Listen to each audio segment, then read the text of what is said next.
Hello. So we testing this round table, NFC South round table. We got Shon J and Mr. T Money both in the building. We here. Of course, Shon J had to go get his hat to represent real quick. Got to represent, man. Had to make sure that I'm properly representing the squad. You know, the future champions of the NFC South, baby. We got to start the year off right way, baby. Only way to do it. Future, like fellas? 15 years from now. Dang. Yeah. Yeah, well, you're gonna see week 1, buddy. Hopefully this is going good. I see you guys are streaming. I'm gonna check your guys' stream, make sure your guys' stream is all set and good. I see T Money's. Yeah, there you go. It's working. I'm looking at it. All right, we good. So we all of us are streaming. That's what's up. Buck raising bolts. What's up, man? Shout out to StreamYard for that feature. Oh, hold on. Is that I missed that? Am I seeing your comments? The comments on your channel? I don't know if all our channels are linked. It's because it says I see Bucks raise bolts, and it says it has a link. Like I don't know if Bucks raise bolts. Who you watching this? Who you watching this on? Whose channel are you watching this on? Yeah, I think it's yours too. Well, that's what's up. Well, we're here. We call the chats together while we're on here. Yeah, that's dope. If you link all of the chats. Yeah, because now he's on Minds, and he just said hi RTP, and it doesn't have the link. So the whole chat's links are together. Okay. That's clean. That's clean. All right. Well, we got it here. We're all streaming together. NFC South Roundtable, the first one. We was trying to get some Saint fan to get in here, a Saint fan content creator, but you know how hard it is to find those guys. So I have swamp rats. It's tough to catch a swamp rat. So we're looking. I sent CB from Who Dat chat line. I sent him a link.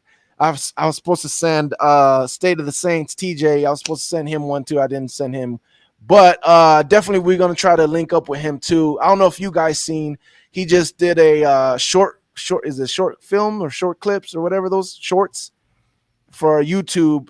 It's a short little video basically saying he got burnt out. He said he got burnt out making videos, so he's been MIA for I think 2 weeks or something like that. I don't know, right? But yeah, TJ was cranking them out every day, so yeah, he was definitely putting in work. Definitely, he needed some time off, man. That was well deserved. So. Salute to TJ, man. Salute to TJ. Yeah, and I was supposed to make him a video saying that I'm gonna make him come back. Like I'm gonna give him some material. I'm gonna give him some material so he has a video to make. I'll do that sooner or later. But yeah, so we got some Saint content creators that we're watching that we're gonna try to get to link up when we do these roundtables. We also missing another Panther brethren who we usually have chopping it up with us on Twitter, and another Buccaneer brethren, DJ and Mike. So they I don't know, they probably got some family stuff going on right now, but yeah, we're gonna try to give as much content as we can on all of our channels. With obviously Shon J is gonna be doing his Falcon thing. Team Money is going to be doing his Panther thing, and obviously I'm going to be doing my Buck thing. And when we get all together, it's an NFC South family affair. And yeah, and you know how anyone that's day one with Team Money, Shon J or RTP knows how we get down, so they know how that goes. But yeah, we're here to bring in some content. So we'll start from the bottom? Is it the bottom? Is that what you would like to be called, or what? How would you like to? We're gonna pause that. We're gonna. It is what it is. Pause. Okay, we'll start with the fourth place. Yo, I'm gonna treat you like Cam and Mace. Hey, yo, we do not want to be referred to as a bottom. right, No, all right. pause. Okay, okay. The fourth No, place, we will be last last. place. I'm Okay. gladly call me last place. Yeah, I I'm will take gladly last place all day. having. Okay, we got you. Last place, Falcons, man. Talk a little bit about what's going on. We all of us got training camp coming up. Um, what's going on there? What are you looking forward to? What are you excited about? Man, our rookies reported last week, right? So our rookies reported early, right? On the first batch of teams that reported, I think we reported on Wednesday or Thursday. So our team has been in the building. Training camp, officially opens for all fans on the 27th. But this team has went through a makeover this off season, man. We've changed a lot defensively, right? Okay. From the defensive coordinator, the defensive line, the linebacking core, and the secondary, right? So we have done a defensive makeover as well as saying that we're going to play to Arthur Smith's coaching style, which is running the football, right? So we drafted B. John Robinson. We went out and got a Swiss Army knife guy, as in Jonu Smith, who fits the H-back type of player that Arthur Smith loves to put into the backfield, motion out to tight end. So Arthur Smith was able to get his toys on offense while saying, hey, we're going to overhaul this defense. And with that, to basically insulate and protect Desmond Ridder, because I'm not a Desmond Ridder guy. I'm not going to hype him up. I'm a wait and see type of guy because I know that there's way more failures in this league at quarterback than there are at the quarterbacks that prevail, right? So, and I think that Desmond Ridder is teetering in that tier or that type of player that it wouldn't surprise me if he does not do well.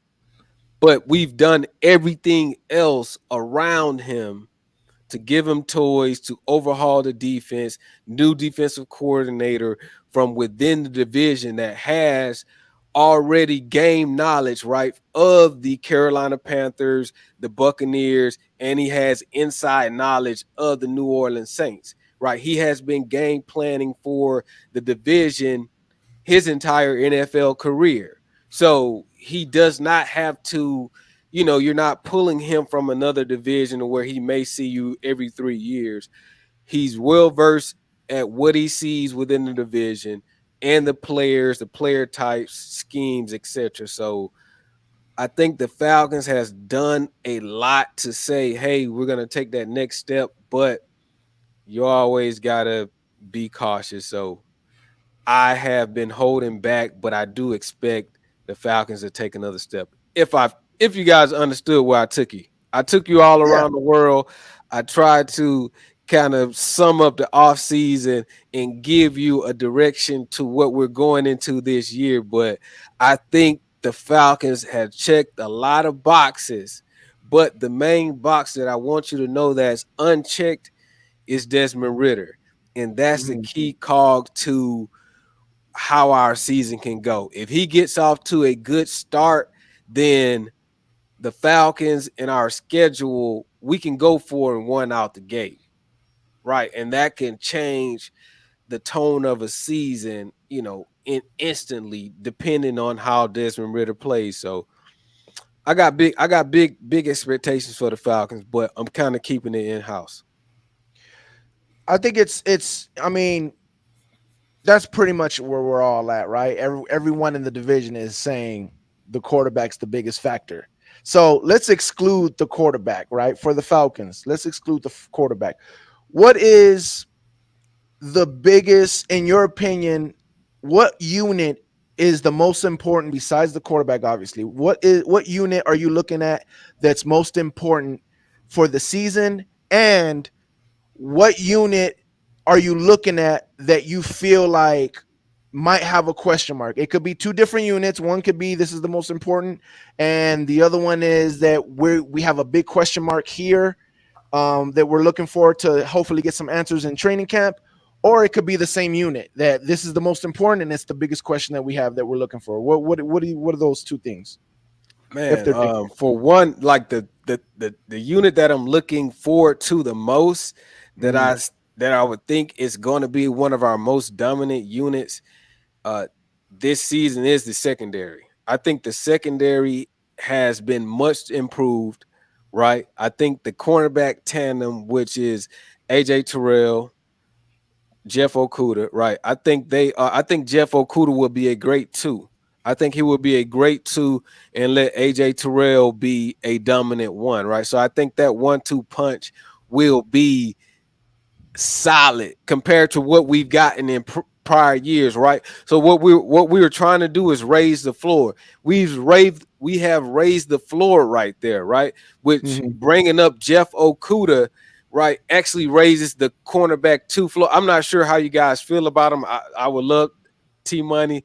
I see you We go. shaking your You gonna head. get. Yeah, you gonna I get the. see you. I would love to comment, but I think if we look at Jeff Okuda as a two or CB2, I Mhm. think there is a lot to look forward to there as a cornerback too. And then you got to look at the safety combination, right? I think Richie Grant has done just a slam slug. I did some film study on Richie Grant.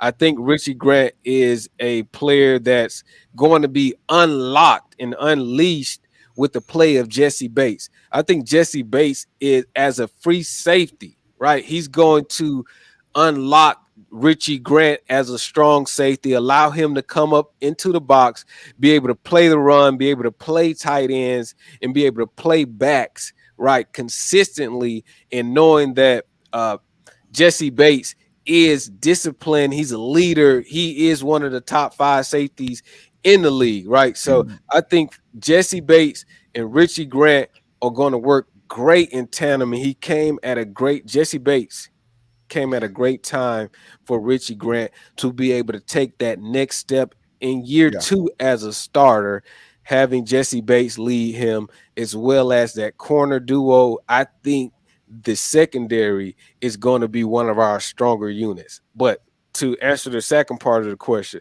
the unit that I'm most worried about is, I will admit, it's the wide receiver unit, right? We're talking about depth here, right? And That's your biggest question. I don't have worries about Drake London in his progression as a wide receiver one. I do expect him to be one of the better wide receiver ones in the division this year, but it's number 2. And then when you get into number 3, number 2 is Mac Hollins, who is brought in primarily for his blocking abilities and his ability to stretch the field as well, and his size. But he is a great blocker. He was a top 3 blocking wide receiver in the National Football League last year. So that fits a scheme. But when you get to Scotty Miller at number 3, uh, it starts to get a little bit sketchy after that. So I think it's the wide receiving core is really going to, kind of worry me. But if the Falcons have to stretch it out and go 4 wide, 5 wide, we already in fucking trouble right there anyway. So Arthur I hear you. Smith is deadly at 2-man routes. He's deadly at 12 personnel, running one running back, 2 tight ends. He loves to run 2-man routes out of those big jumbo packages, as well as showing the run out of those same packages. So he's tough to scheme for. So he can kind of cover up the weakness of not being 4 or 5 wide at 4 or 5 deep at wide receiver. But if it does, it's going to be games to where you're going to have to spread it out. Can we do it? So that's my question. Okay. So I see what you're talking about, and I definitely agree when you talk about bringing in, um, quote unquote, a veteran, helping out somebody that needs to take that next level, and that definitely can happen. That definitely has happened for the Bucks for sure. T Money, where do you see as far as do you see the same thing? Like where do you see the I gotta watch out for the Falcons? Like he says his group is the secondary. Do you think that's the group that's going to take that team forward? Do you see another group in that team that you like? I kind of more worried about this. Well, how do you see it? I mean, we know from last year, we didn't really have too much trouble with it, but the biggest thing you got to worry about with Atlanta is the running game. So you taking a running game that already had 1,000-yard back with Tyler Algier, and you giving them, I'll give him his credit, but John's a bad boy. And so watching out for that running game just to take the pressure off of Desmond Ridder is, I mean, it's the most important thing any team playing Atlanta has to worry about is stopping the run first. You have to stop the run and try to put the game on Desmond Ridder's shoulders and see what happens. So this is what I'll say, right? I hear you when you talk about the run game. I'm gonna go a little bit to where Sean J was saying, because I think the run game is the run game. I think it's whether they have a good season, whether they have a bad season. Yeah. I don't think that's going to change. The run game is going to be what the run game is going to be. My thing, and I've told you before, Sean J, I honestly think out of everybody, I think you guys are going to be the ones to finish last because I don't think you have enough firepower offensively. But what does have me like, okay, I'm watching for this unit when it comes to the Falcons is your pass rush. I'm looking at Calais Campbell. I'm looking at all those pieces you guys added, and not that I'm worried about it, but I'm definitely like, I'm going to watch. You know what I'm saying? Like, I'm keeping an eye on them because your secondary, your safeties, they're not bad. I think we know who you picked up in free agent, and you got your Grant guy. Nice. AJ Terrell, I think everybody likes AJ Terrell. Supposedly he had a kind of a down year last year, but I think people still respect AJ Terrell. Homeboy from the Lions, I don't think, no one's really respecting him, but I will say this. One, being put in the number 2 role, and again, if your pass rush does pick up, that can definitely give somebody some confidence, as far as not having to cover as much. So now all of a sudden he gets some confidence now because he doesn't have to cover as much. And now all of a sudden he's starting to jump things and then he just catches a rhythm. You know what I'm saying? So I can listen. I know before you guys seen RTP and I'm here trashing, and I'm going to still do that. But I'm going to flip every side of the coin that I can with everybody's team. If I see bad, I'm going to tell you. If I see good, I'm going to tell you. Whatever you don't bring up, I'm going to bring up. That's just what it is. So I do see as far as your pass rush, I'm not saying I'm afraid of it. I'm not saying that it's going to happen. Still, who's on the outside? I mean, Calais and Grady can be some bad boys in the middle. Yes, for sure. But it's off that edge for me. And that is why I'm not worried about it. But for the fact of what you've been telling me, Team Money, about, and I know they don't have a Todd Bowles. I understand that.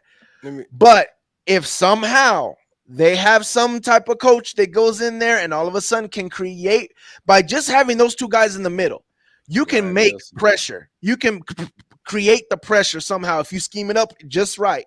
So I know that is something to be there. Now, can I add to that defensive line? So we do got David Onyemata there as well. So and Ryan Nielsen, who is the defensive coordinator, he was the defensive line coach in New Orleans, to where is he new? He just came in. No, the defensive coordinator now. Our new defensive coordinator. He was a defensive line coach in New Orleans. That's what I'm saying. He wasn't with you guys last year. He just came in. No, he's new. He's brand new. So the Saints top 5 has been top 5 in sacks since 2015. But and you say he was the D-line coach for he was the D-line coach, right? And so that's here's the difference to me with the Saints and the Bucs. What I always tell RTP, and we had this discussion earlier today on PlayStation, is his talent is not necessarily always there. It's just that Todd Bowles knows how to scheme pressure. Now, the difference with the Saints is I feel like the pass rushers for the Saints that they've had over the years, like a Cameron Jordan or a Henderson before they were dumb enough to let him go, were natural pass rushers. You weren't really scheming stuff to get pass rushers. But you only said 2 players.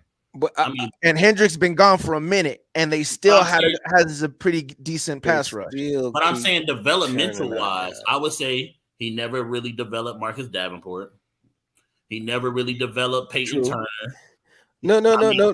Payton Turner, but you got a guy, Total, right? Total just signed with you guys, so he has developed guys like Henderson, Anyamata. So just you can say Davenport, but you got to think about it. Davenport was a fucking stretch when he was drafted. When Davenport was drafted, we was all like, "Who the fuck is this guy?" Like, we knew he wasn't a good draft pick, and they gave up an additional first round for Davenport. So we all called that a bad move when he draft day, right? Yeah. So him not panning out is not really on the coaches. I think they took a flyer on this dude that fit the measurables. But I don't think his dog was there and his mental was there. I don't think he's a smart player, right? And I don't think he can put it together. But I think with the Falcons, you got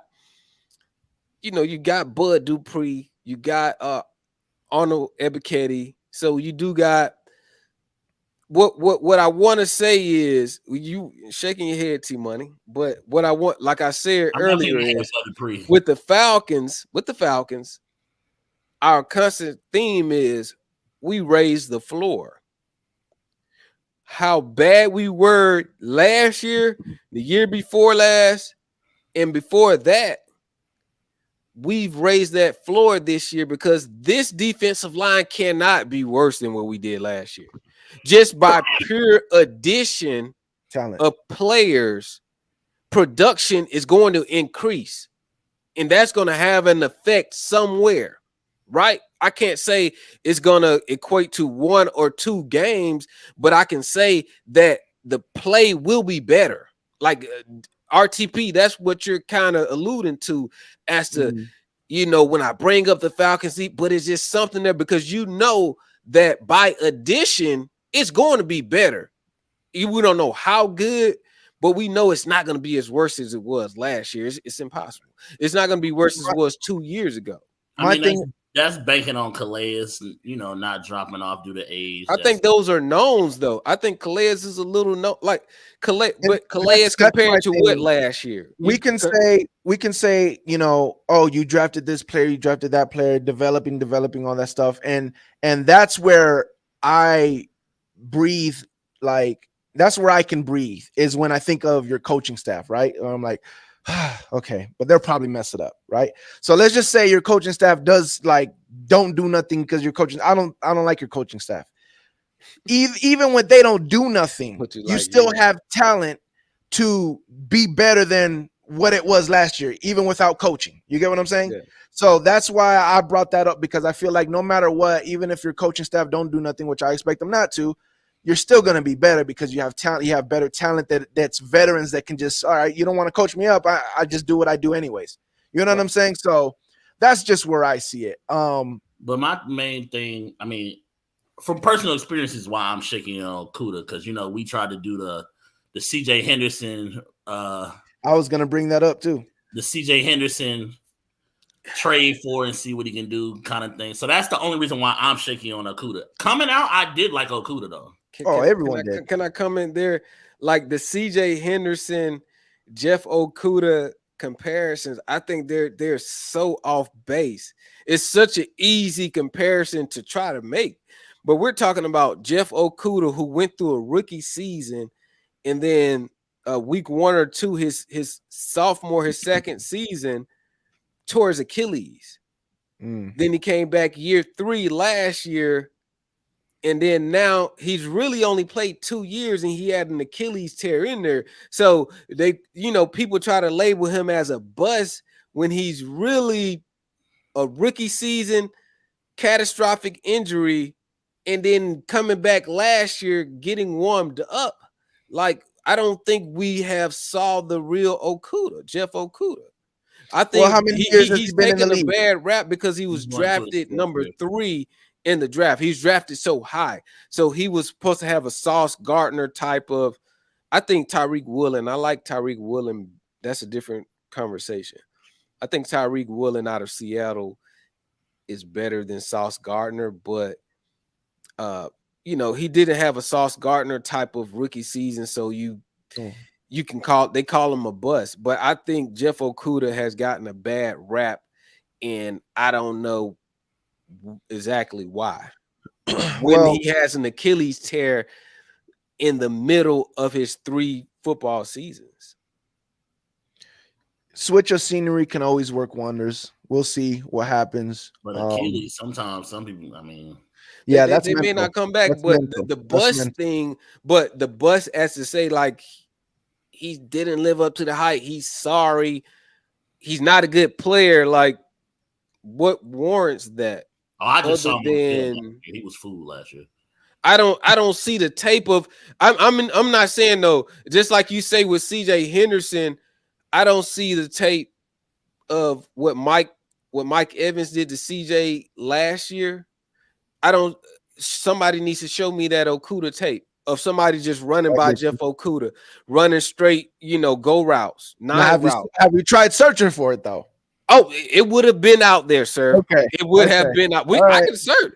I don't mind doing it would have been out there. There's nobody streaking past CJ Henderson, you know, Jeff Okudah the way that Mike Evans did. T-Money, you would know better, maybe better than RTP, the way that the Bengals did CJ Henderson as well. I'm talking about last year. This dude was cooked, and then you're trying to say Jeff Okudah. I'm gonna throw you in the same boat as him. There's not that type of tape, but it's easy to try to say, "Hey, I'm gonna say this dude is sorry because I got this sorry ass example on my squad." Like, no, dog, don't group him together. I mean, like that. CJ Henderson, I say the same thing about him and Keith Taylor. They have a certain type of receiver they can guard, and they have a certain type of receiver that they can't guard at all. And both of them are dogs, but I mean, the Bengals put him in the blender last year, bro. Talking about the Panthers, though. The Bengals put him in the blender. I know people talk about that Bucks game, but the Bengals put him in the blender. So, but with Jeff Okudah, man, I just think there's a little bit more grace there. And you want to slap that CJ Henderson jacket on him. I think CJ Henderson has been way more flagrantly violated than Jeff Okudah in the league. Well, we're gonna see. I would like to see some new Okudah film breakdown on the Shon J channel. So hopefully we get some of that content coming up. T-Money. Yes, sir. It's really not your turn yet, but unfortunately, we don't have any Saint fans that are brave enough to stick their heads out and talk some NFC football. So because of that, we're going to have to go to second place, Carolina Panthers. Hopefully 1 year or one day they can go back-to-back, have back-to-back winning seasons or so. I don't know. I'm just saying, I don't. But what do you see? We're at least 2 years away from that. We're at least 2 years away from that. Even if they do it this year, they still got another year to go. Maybe they still got to hope that they. Okay, so training camp's coming up. Same questions, man. What are you excited about? What do you can't wait to look for? Talk to me. For me, the most excited, I mean, it's literally everything. I mean, new defensive coordinator, new offensive coordinator, new coaching staff. The team is being real finicky. Now they want to have tickets for training camp. Now they want to, well, this year, and I think last year, they've been trying to do the whole, if they catch our content creators with their phones out, trying to put them out. So, yeah. Honestly, we don't really know anything. We haven't really seen anything about anything. Even, I mean, because, you know, they trying to protect the play calls and all that kind of stuff. So everybody's kind of excited to see everything. Shout out to the guys, you know, from Panther Nation. I know we're going to be at training camp. Unnecessary and PNP and all them boys is going to be out there. So I'm definitely going to be tuned into that footage and their live streams at training camp. But pretty much kind of excited to see everything. I mean, excited to see defensively where some of the pieces are going to fit with this change to a new defense. I mean, Frankie Louvu, I'm kind of excited to see what they're going to do with him. I'm excited what they're going to do with Marquise Haynes and YGM and Amari Barno and some of those guys, some of those tweener guys that I think may have a shot at being good 3-4 outside pass rushers. Okay. So let me ask you a question, because I think I put this in the DMs, in the Twitter DMs. Shout out to the Twitter DM gang. I asked you if you heard anything about what did I say about basically your head coach and your offensive coordinator kind of bumping heads already. So I heard it from, I don't even know, some other podcast on YouTube, and I was like, I kind of didn't think nothing about it, but then I was you know, I was just watching YouTube stuff, and I started searching like Colts head coach Frank Wright fired, you know, just trying to see what the fan base from the Colts were saying after he got fired. And that's I'm just, you know, searching it. And so a lot of the fans were saying things like he couldn't call plays. He didn't know how to call plays. He didn't know how to go with the game. He didn't I told you this before when I watched that one like fake Hard Knocks thing that they did. He doesn't understand the flow. Like, he doesn't understand the flow of the game. A lot of things that I heard from him a lot was that he tries to it seems like he tries to outsmart the opposing coach. Like, he outsmarts himself. Like, he should have just did something very simple, but he tries to outsmart and he does something complicated, and then ends up backfiring type stuff. That's what I was hearing that a lot if you check on the YouTube. So then I ran into a Colts vid maker, content creator, and he was talking about like the head coach that they have now, and then how he comes from the tree of this and that, blah, blah, blah. And supposedly the offensive coordinator that you have now actually is coming from the Eagles, is it?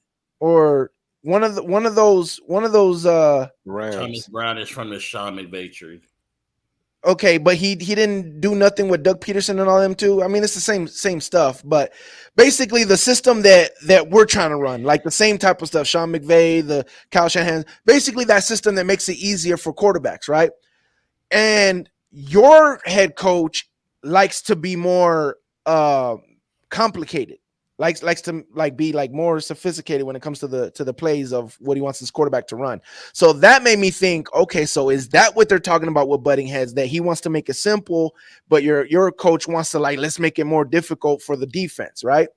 So you haven't heard anything about that? Or because I also been hearing that they're saying that they're giving which I love, they're giving what's your quarterback's name again? Bryce Young. They're giving him more than they would usually give a first year player. That they're giving him things that they would give a second year player. So have you heard anything about the head bumping? What do you think about them giving him more than a rookie usually would get? I haven't really heard anything about them bumping heads. I've heard about them being more collaborative. Of pretty much they trying to combine everything out of each of those. So combining a little bit of Frank Wright as far as what you're saying, that he does sometimes put a little bit more pressure on his quarterback as far as making the play calls and making the alignments and audibles and that kind of stuff, combined with the Sean McVay way of keeping stuff kind of easy reads, combined with, I just feel like, honestly, from what I'm hearing, it's a lot of, they pretty much have check and balances set up for each other. So, I mean, that's the good part about my coaching tree that I feel like I like. So, I mean, if Josh McCown just wasn't a good quarterback coach, okay, you got Thomas Brown who's going to think running back wise, he's going to think Sean McVay wise, and then you got Frank Wright who's going to think his way, and then you got Deuce Staley, which a lot of people fail to realize. Deuce Staley just isn't our running back coach. He's also the assistant head coach. So watching our show in the offseason, it's honestly Deuce Staley is a little bit more like in your face, like you're going to do it my way, like let's get it going, like the energy type. Frank Wright is a little bit more, from what I was seeing, a little bit more laid back. So he's going to have his input, but he's not going the whole time. Deuce is talking the whole time. Deuce is talking to the running backs. Deuce is talking to the offense. Deuce arguing with Shaq Thompson about y'all ain't messing with us. Like, to me, he's kind of the one energy wise that's like got the team jumping. Right. I think, man, about just to give my 2 cents on Frank Wright. I do think Frank Wright is an overrated coach, right? But to give him some to throw him a bone here, his most successful seasons, his most successful seasons has been with cerebral type quarterbacks. The Andrew Luck. That Andrew Luck really was the quarterback that had people thinking that Frank Wright was a good coach, right? He went to the playoffs multiple times with Andrew Luck, with double-digit winning seasons, and Phillip Rivers, right? Every year, right? Or almost Who? every year. Frank Wright wins the playoffs almost every year. He was in Indianapolis, right? No, sir. I thought he missed the playoffs once or twice. Twice. Twice. He missed it he missed it last year. He missed it the year before last. He made it with he missed it with Carson Wentz when they lost against the Jacksonville Jaguars last game of the season. You're right. They threw that away. Right. He was the coach of that team, but Carson Wentz gets all of the blame. But the entire team got blew out that day. They was not ready to play at all with the playoffs on the line. But I would say that's more of a coaching issue because they was not ready to play that day. But Frank Wright has been great with Andrew Luck and Phillip Rivers. And I think Bryce Young is a cerebral quarterback that can, like what RTP saying, if Thomas Brown is not on the same page, the offensive coordinator, right? If he's not getting through to what Frank Wright wants his quarterback to do, that can spell doom. But because we know that, Frank Wright has some type of success with cerebral quarterbacks. But if you got a roadblock, which is your offensive coordinator, who was a tight ends coach for the Los Angeles Rams, never called a play before, former running back out of Tucker, Georgia, right? He's from here. I remember when he played high school football here in Tucker, Georgia, University of Georgia running back, former NFL running back, Thomas Brown. Salute to him for making it from Georgia high school football to now he's an NFL offensive coordinator. That shit is dope. But just call it what it is. He's never called a play in the NFL. So in the league, because he called in the league, in the NFL. So this is all new. And like RTP says, if there's issues already before training camp, when the real bullets gets to flying, which is game time. Because if you're having trouble right now, these are not live bullets. I just haven't heard that because everything I've heard I'm going off the report where RTP is saying. That's why I say I've heard is pretty much they've been telling Thomas Brown, like, keep your head down, let this offense do what it's gonna do, and you might be gone in a year. So I don't know really who says how much somebody says Frank never worked with Luck. That's not true. That's not true. They've been, that guy, Beachhead. Shout out to Beachhead. Shout out to everybody watching. If you're watching, hit that like button wherever you're watching this stream at. Hit that like button and show some love to the channel. But Beachhead said, was asking, when did he play with Luck? So I don't know. Luck's last full season, right? Luck's last full season, and then Luck quit. I say he quit. He quit the preseason of the next year. So Luck's last full season, I think they went 11-5 to where they lost to the Patriots in the AFC Championship game. They got blew out that year. That was Luck's and Frank Reich's year. Can you confirm that, RTP? I mean, T-Money. You can confirm that. So let me say this. I heard that from a podcast on YouTube, right? And it's the only place I've heard it from. And again, I kind of was like, and then when I heard it was the deflated ball season, because that was the year. Was it deflate ball season? My bad. Go ahead. Go ahead. But here's the other thing. I wasn't like, obviously that would be bad if they butted heads, but that's not even as a Buck fan, right? Obviously, we don't want Bryce Young to pan out. Duh. We don't want you guys to get one.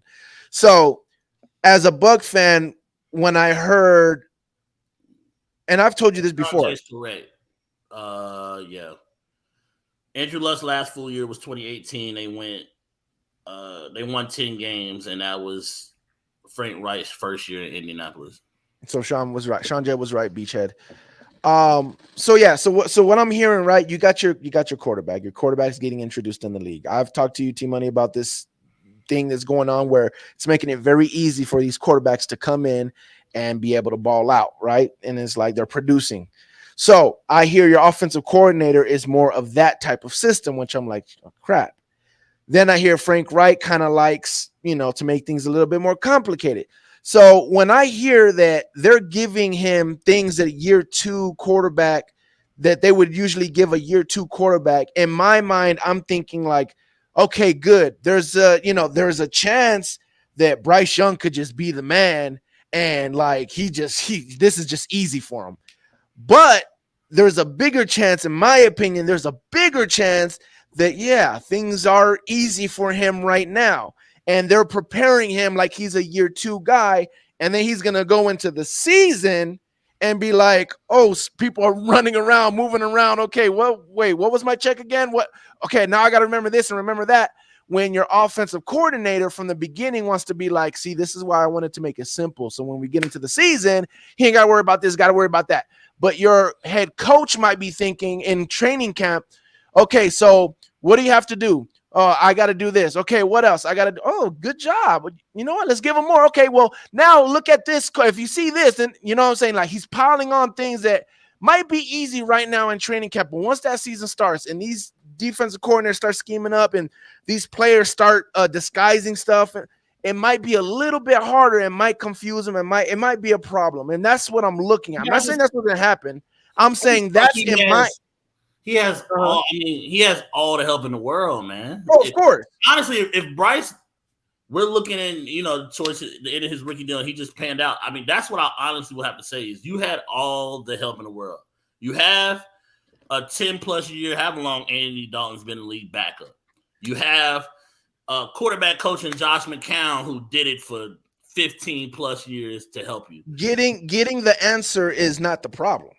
What I'm saying is when it's game time and you're under center, you can't stop and say, hold on, coach, what am I supposed to do here? Like getting the answer when he sits back on the bench and then they say, this is what you made a mistake.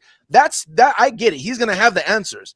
What I'm saying is even Alabama was saying by the time Bryce was ready to go out the door, he was helping them do the game plan. So, I mean, if anybody has a great chance at processing it all and doing it, Bryce probably will have the best shot.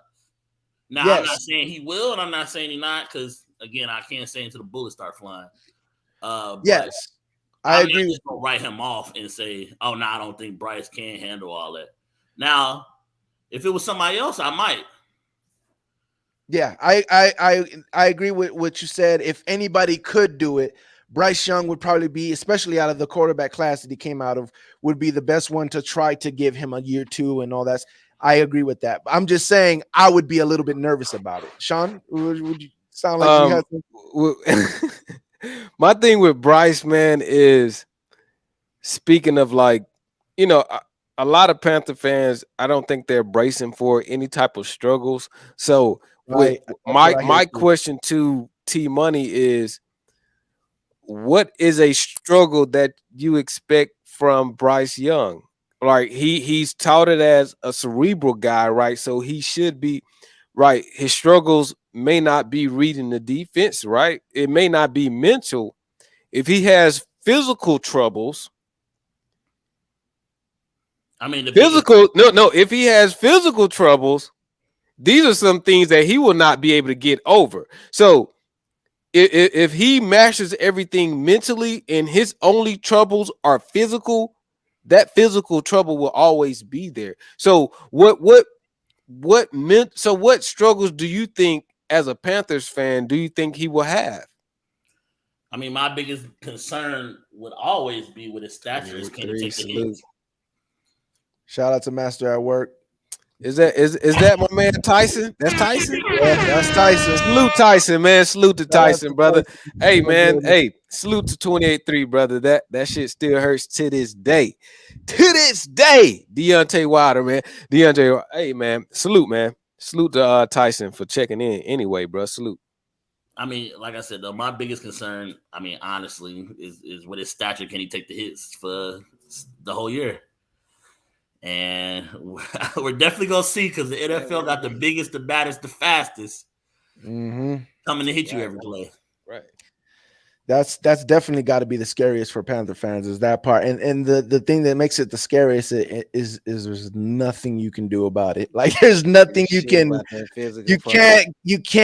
rep it. You can't I mean, you can maybe get bigger, but will that affect your throwing? Will that it's just something that you just gotta. Hey, I hope he survives, man. And it can happen anyways. I don't want to bad juju. That's what I kind of wanted to kind of slice there. Right. Was with my expectations with Bryce. Like even if he is the cerebral master, right? If you were able to affect him physically, you will always be able to affect him. Always. Right. And that's the thing. It's not even necessarily him being hurt. I know a lot of people hate on Tua, but Tua's a bad boy. But Tua's a bad boy. But the only way that Miami was affected last year because of how physical people were with Tua. They could have went further in the AFC, damn near. They could have went. They were Super Bowl caliber team. No disrespect to any other body. Salute to the Dolphins, but physically, Tua was taken out. That derailed their whole season. But so I mean, I think people pick and choose a little bit of who they want to do that for. Because I mean, every quarterback, for the most part, gets beat up every year. Every year, Mahomes is injured. He misses a couple games. Every year, Josh Allen gets banged up. He misses. You watched the quarterback from the Netflix, right? Did you watch the Netflix quarterback series? If you watch the Netflix quarterback series, like Kirk Cousins is somebody that has got a lot of respect from me. He's not if I just watched him, I think he got a lot of respect from a lot of people after that. Because it gives in depth. You gotta watch it, dog. I would say reserve comment or T Money until you watch this. Like this dude is getting fucking killed, and he's moving on to the next play. We're watching it on TV, and we're like, there's a game clock, 35 seconds, 40 clock seconds. It's gonna get you to the next play. This dude is like, up, and he gotta get up, and you know what sucks though, bro, is when you have when what sucks is that his O-line got used to it, bro. His O-line got used to letting people by and cracking them.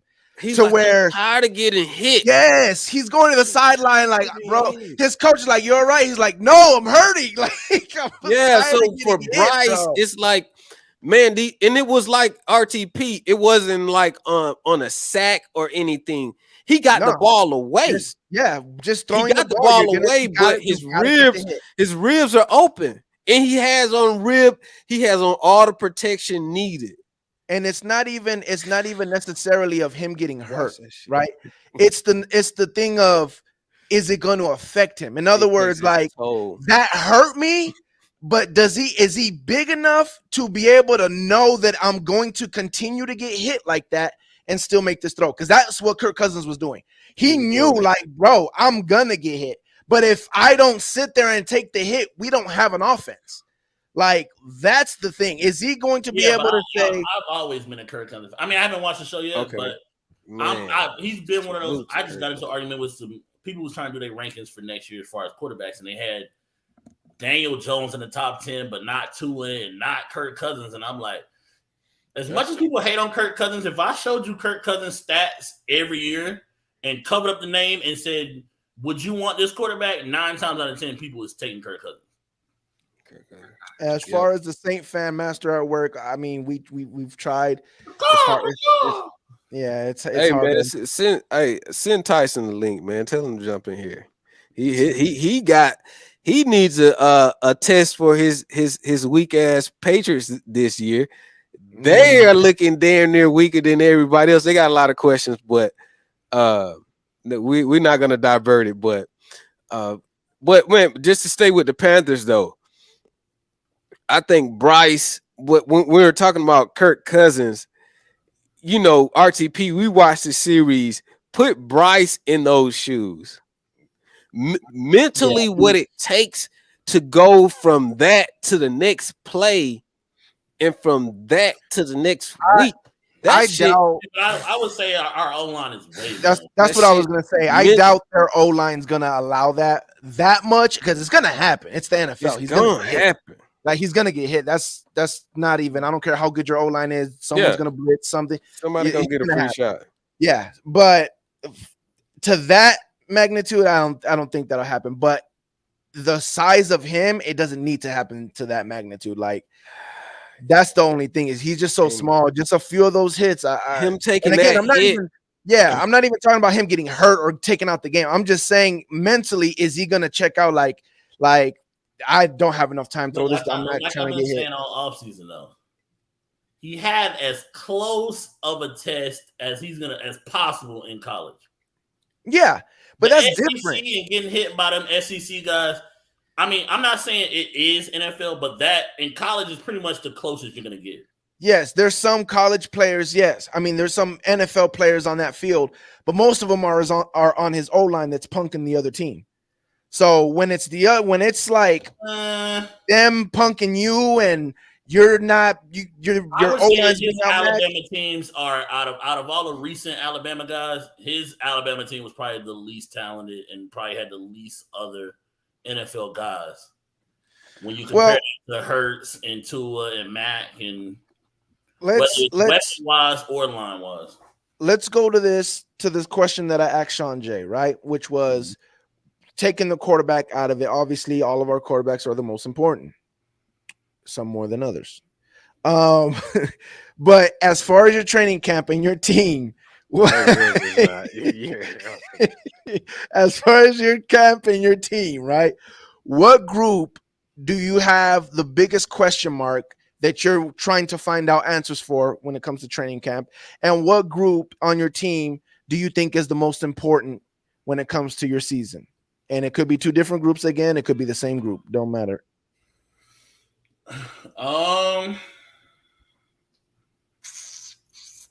Most important, I would say, is with Austin Corbett still, as far as I'm hearing, being rumored to be out for a chunk of the season, is seeing who they decide to finalize going with on the O-line. Because again, like we just said with Bryce, you got to protect him. You got to try to knock down the hits as much as you can. So with right now, Austin Corbett and Brady Christensen are both hurt.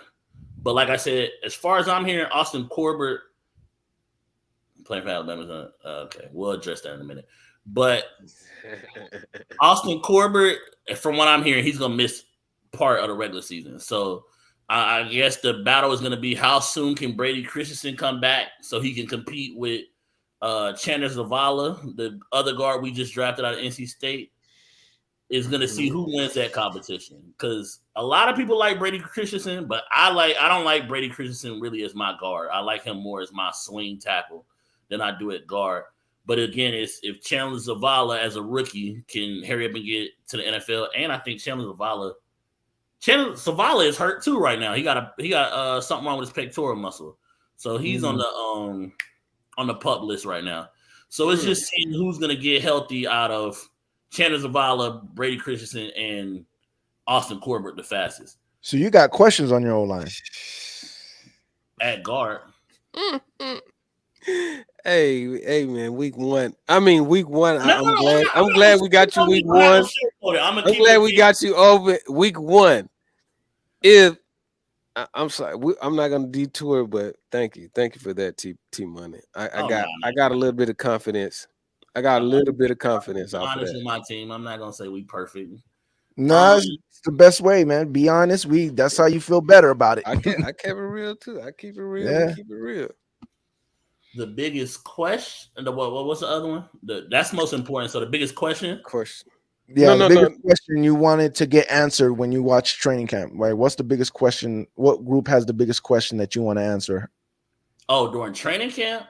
You know, preseason and everything, where you're like, okay, now like your strength. You just talked about your weak, like your potential weak area, which was the line. No, that was his. That's what he feels is important. He feels like most important going. That was his most important. Okay. The biggest question.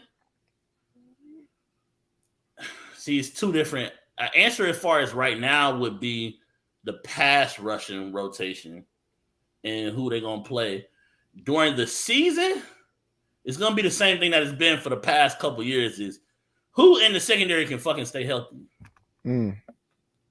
JC, I love you to death. You're one of the baddest corners in the league when you're like there. it is. But how often are you there? And at this point, like, nobody's really putting you in the bus lane yet, because when you're there, you're a bad boy. But like, we need a full year at some point. DJ, we done paid you. We done gave you your money. When you're there, again, you get a lot of interceptions. You got the most interceptions out your draft class. I give you all that when you're on the field. But I'm so tired of you running fast and pulling your hamstring and your groin. Both of them, I'm tired. Tired. They go out when the division on the line too, so that makes you even more tired. It's the division on the line. We need all of y'all motherfuckers. Facts. And then secondary, getting Von Bell, seeing how much they're gonna put him out there, and seeing, from what I'm hearing, they letting Jeremy Chin go back to sort of playing both, as in playing in the box and you playing over the top. So I'm hoping that helps him get back to more so his rookie year form, his early in his career form. I do feel like, again, that's one of the Matt Rule things was Matt Rule making him just play strictly safety. I wasn't really a fan of. So that rotation of Jeremy Chin, Xavier Woods, and Von Bell. And then, Shon J, I'm a big fan of the young boy who's already making promises, Jamie Robinson. Oh, yeah. That's my guy. But Jamie Robinson's a little cocky thing. So he's I would say that. So he's already promising by year 2 he's gonna be a starter. So I'm interested in seeing him in camp as well. I'm surprised because my opinion, if you asking me, what is the biggest question mark that you're gonna go in watching the Panthers, it has to deal with this. Yes, sir. Easily. And I would say, obviously you can say the O-line is the most important as far as the season, but I think this as well, because if you're just going to rely on the run game, then I don't know. I mean, what I would say about the receiving corps, why I'm not worried about it, is because to me it's deeper than it was last year though. So now you got Adam Thielen, you got a Terrence Marshall, who still was, once we finally got rid of Matt Rule, was starting to show out. You got a DJ Chark, who, again, he's a health concern, but DJ Chark, when he's out there on that field, is a bad boy. You got a Laviska Shenault, who they already talking about putting packages around. So I don't feel like we might not have a true number one, but I feel like as a receiving core, I'm not really that worried. And I feel like Bryce is the type of guy where Bryce is not just staring down one receiver. He's going to throw it to who's open. When you trade DJ Moore, the choices that I heard to give up for the number one pick was DJ, Brian Burns, and JC. So you're picking one of those three, DJ got to go every time. Fuck no. Hell no. I'm not. Sorry, RTP. Let me take this. Hell no. Burns is There's no way in fucking hell am I taking JC Horn with his injury history, not being able to finish an entire season over DJ Moore? Are you It's serious? harder to replace. Is it because that you had to pay DJ Moore? No, you already paid DJ Moore. So you already made the investment. I'm saying from so what are you going to do with JC Horn in a year? He's going to show you that he can play one full season and then you're going to have to pay him? Or what if he gets injured this year and he's going to be left assed out with a dude that has shown you that he's going to get injured every year? Give me DJ Moore, bro. Give me DJ Moore has shown that he can be a consistent wide receiver one with a quarterback in this league. Y'all can't have it both ways. Bro. And he was getting the ball, bro. DJ Moore wasn't that great. DJ Moore over JC Horn over D. How do you? Years, now that's cap, bro. That's cap. That's cap, T-Money. Because JC Horn is still on your team and you've written off DJ Moore. No way in hell you can say JC Horn has brought more to the Panthers' success and organization than DJ Moore. DJ Moore is a way better player. That's not what I'm saying. I'm saying from a replacing standpoint, it's a little bit easier to replace one receiver production because you can slice that production up through different receivers than a number one corner. At least you know this nigga's gonna be there. He gonna show up on Sundays. How many games has DJ Moore missed? I can count on that shit. Like Bill Belichick says, your best ability is what? Your availability. DJ Moore is there, bro. JC Horn is not there. Our cornerback room, that's why they probably said, give me DJ Moore. Yeah. They didn't even want JC Horn. If Chicago, I wouldn't even want him, bro. Over our cornerback room, again, without JC, that means you're trusting CJ Henderson to be your number 2 corner.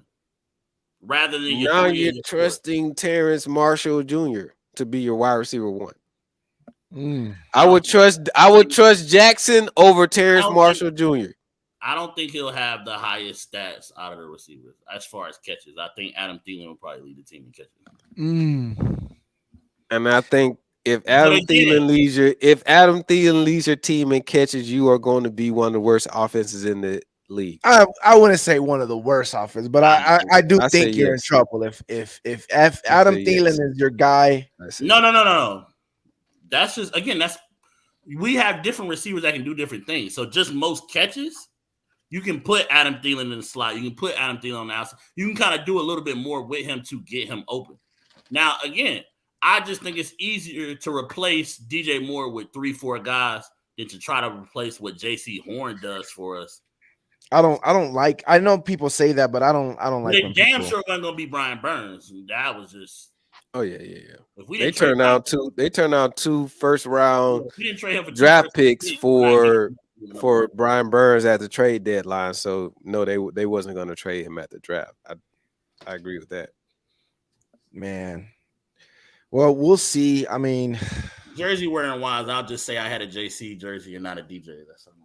So admit your bias, bro. Come on, bro. Don't disrespect DJ Moore like he wasn't like that. Like he didn't catch that damn near 60-yard bomb against the Falcons to damn near win the game. Like that shit. Put some respect on that, bro. Huh? We got guys who can do that. DJ Chark can do that. JC Horn has 2 career interceptions, and both are on Jameis Winston. Nah, he got more than that. I think he got 3. I think he got his 3rd, but he got his 2nd last year, and both was on Jameis Winston. This man only got 2 or 3 career interceptions, bro. You see how he'll sneak something in, though, if you don't know? He was going to let that 2 rock. I got stat muse up right here. He picked up Gino last year, so I get that too. A heartbeat. I know he got more than 2 because I know he picked up Gino. Yeah, you scared now. Don't cop, please. He got 3 total for his career. Okay. 3 total for his career. So like I was saying, he got his 2nd last year against Jameis Winston, because I remember he got both his interceptions, but he ended up getting a 3rd one later. He got 3 career interceptions in how many seasons? 2. 3. No, that was 3 seasons. 3? 3 years? Nah, 2. He's going to his 3rd year. Okay. So three interceptions in 2 full seasons. Mm-hmm. We need more than that. No, you just heard what I just said. I need a whole season. Okay. I didn't say. I didn't give him a piece. And that's like Sean J said. That's my whole thing. Like even when they talk about Tua, right? When they say, "Oh, he needs to show me." That sucks when the contract is coming up because if they do show you, now you have to pay them, but it don't mean nothing because it's 1 year. Like, okay, so the anomaly was that he stayed healthy still. You know what I'm saying? Until you put it together. Your mic sound. Hey, fix your mic, RTP. You sound like you're a transformer right now. Hold on. Do I still sound like I'm a transformer? Perfect. You good now? Okay. Yeah. So you just got beef with Tua though. Tua's no. I'm just saying like it's just 1 year. When you're dealing with someone that's injured all the time, it sucks when you have to like prove that you can stay healthy to get that contract. Because if you do, that 1 year still means nothing. It just means you were healthy that lucky 1 year. But when then you get the contract and then you got the other year, what happens? You get hurt again. Like Tua's been that guy though. I'll just 1 year. Tua has been what guy? Tua has been what 1 guy? year. Tua's rookie year, he put up the same numbers Daniel Jones just had this year, and everybody's on Daniel Jones' body. Nobody is on Daniel Jones. I'm not a Daniel Jones is Nobody's fucking on overpaid. Like they paid the reason he's a $30 million quarterback. He's not a $40+ million quarterback. That's got them in trouble with Saquon. I was just in a Twitter space where they had him as a top 10 quarterback. That's bullshit. You know that. You know that. That's what I was saying. But they legit had him as a top 10 quarterback going in this year. Bullshit. Off of what? Has he ever thrown 20 touchdowns in a season? His rookie year. Listen, if I'm a Giants fan, I understand. You got to pay the quarterback. His time is up. You pay him. It is what it is. But do I believe he deserves it? No, but it's his time. Whatever. But no one's looking at Daniel Jones. That's what I was confused by. Yeah, I don't. It is what it is. Yeah, well, they should know better about overhyping. They overhype Eli Manning, so they can overhype Daniel Jones. But they're screwed because now they can't pay Saquon. And Saquon's literally the reason why their season goes. So they already dug their feet in the ground. They signed James Robinson. Yeah, they doubled down on it. Yep. So now it's like we have a starting caliber back, even if you don't come back. Yeah. Hey, yeah, man. When are we gonna get to the worst team in the division for 2023? The Saints are not. There's nobody here to represent the Saints, so we're just gonna go to the Bucks. So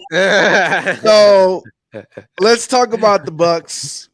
Training with the camp first starts. pick of the 2023 and 2024 NFL draft. Yes. The Tampa Bay Buccaneers select quarterback for the University of Southern California, Caleb Williams. That's right, and we're gonna use 2 first rounders and a player to get there, just like the Panthers. We ain't gonna do that. Y'all ain't that type to trade up. Nah. So, anyways, training camp. Listen, everyone's excited. We're excited. We got a lot of youngsters, man. That's a lot of youngsters that got a lot to prove. There's a lot of responsibilities. Obviously, we got the quarterback situation. Some Buck fans are not crazy about it. Some people think that the competition's already chosen. Some people don't believe it's chosen. I don't think it's chosen already. I think it's chosen. Everything is Baker all off season. It's just media, bro. No one but media has been doing that. That's it. And media asks the players about Baker. They don't ask the player about Trask. That's all it is. If you listen to when Carlton Davis was doing the press conference, he was there for OTAs. I think he was only there for 1 OTA, and they were like, well, what did you see between the quarterbacks?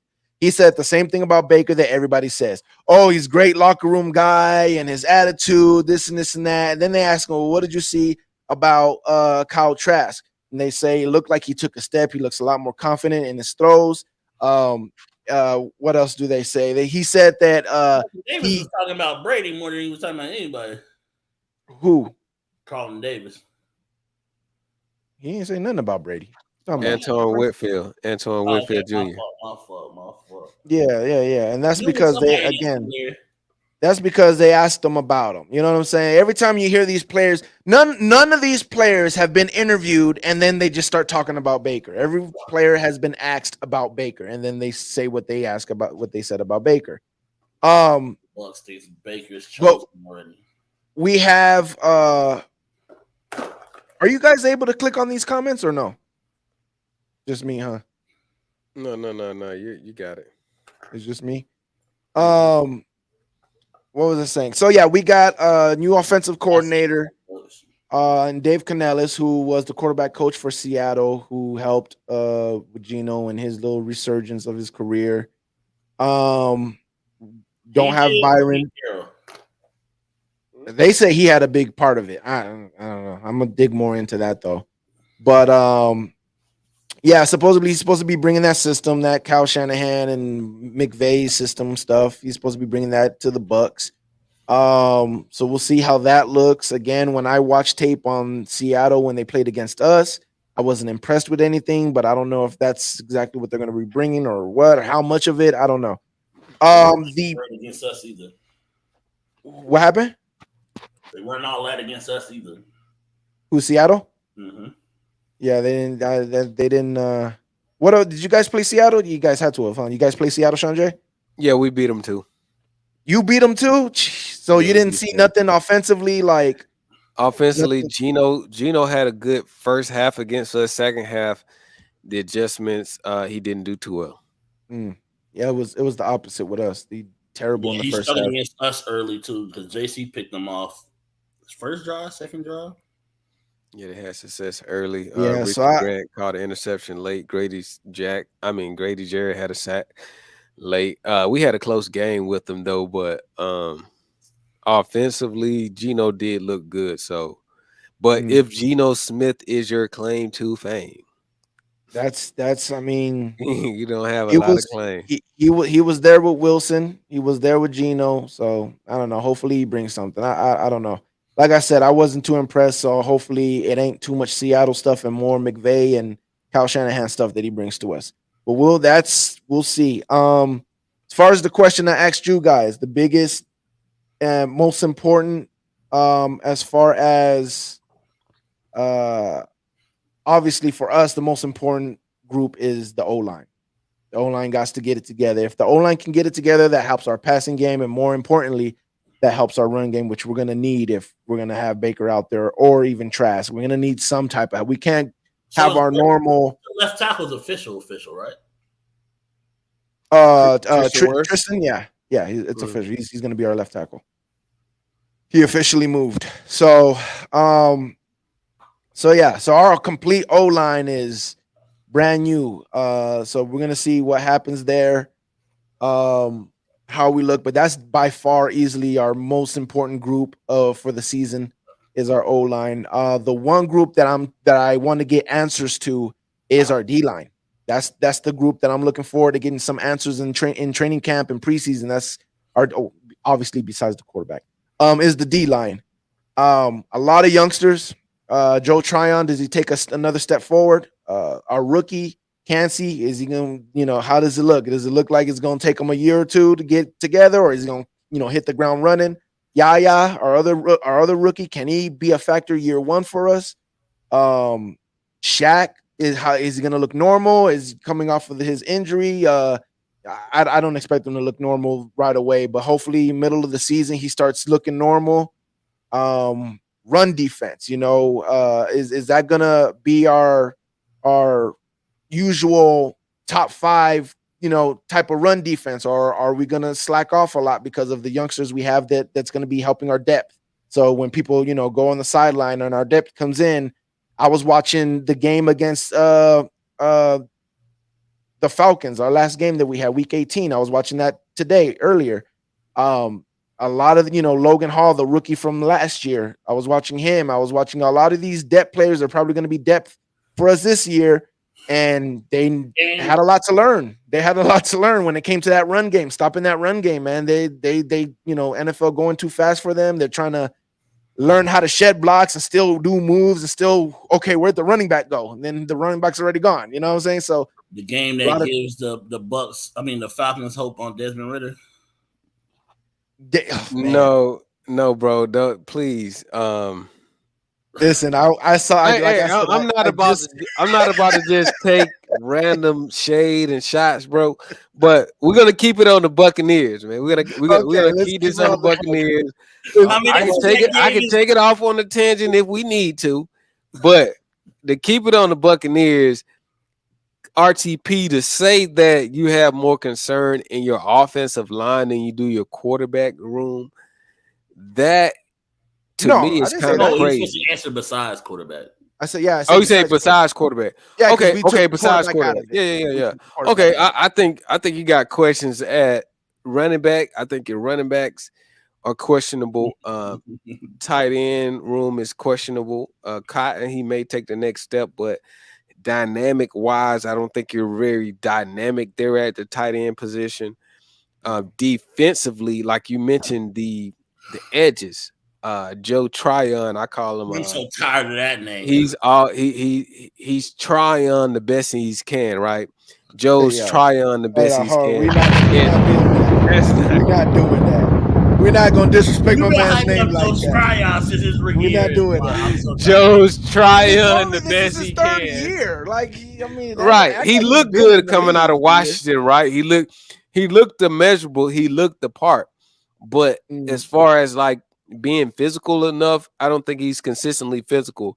Yeah, I'm right about that. I know that we just passed June, which is Pride Month. Who's the Carl Nassib? I think Carl Nassib shows me more aggression than Joe Tryon. No disrespect. If you picking up what I'm putting down, I think Carl Nassib shows me more aggression than Joe Tryon. Happy Pride Month. Belated. So there. With Shaq Barrett coming back off of his Achilles, and we got some good news. So salute to him.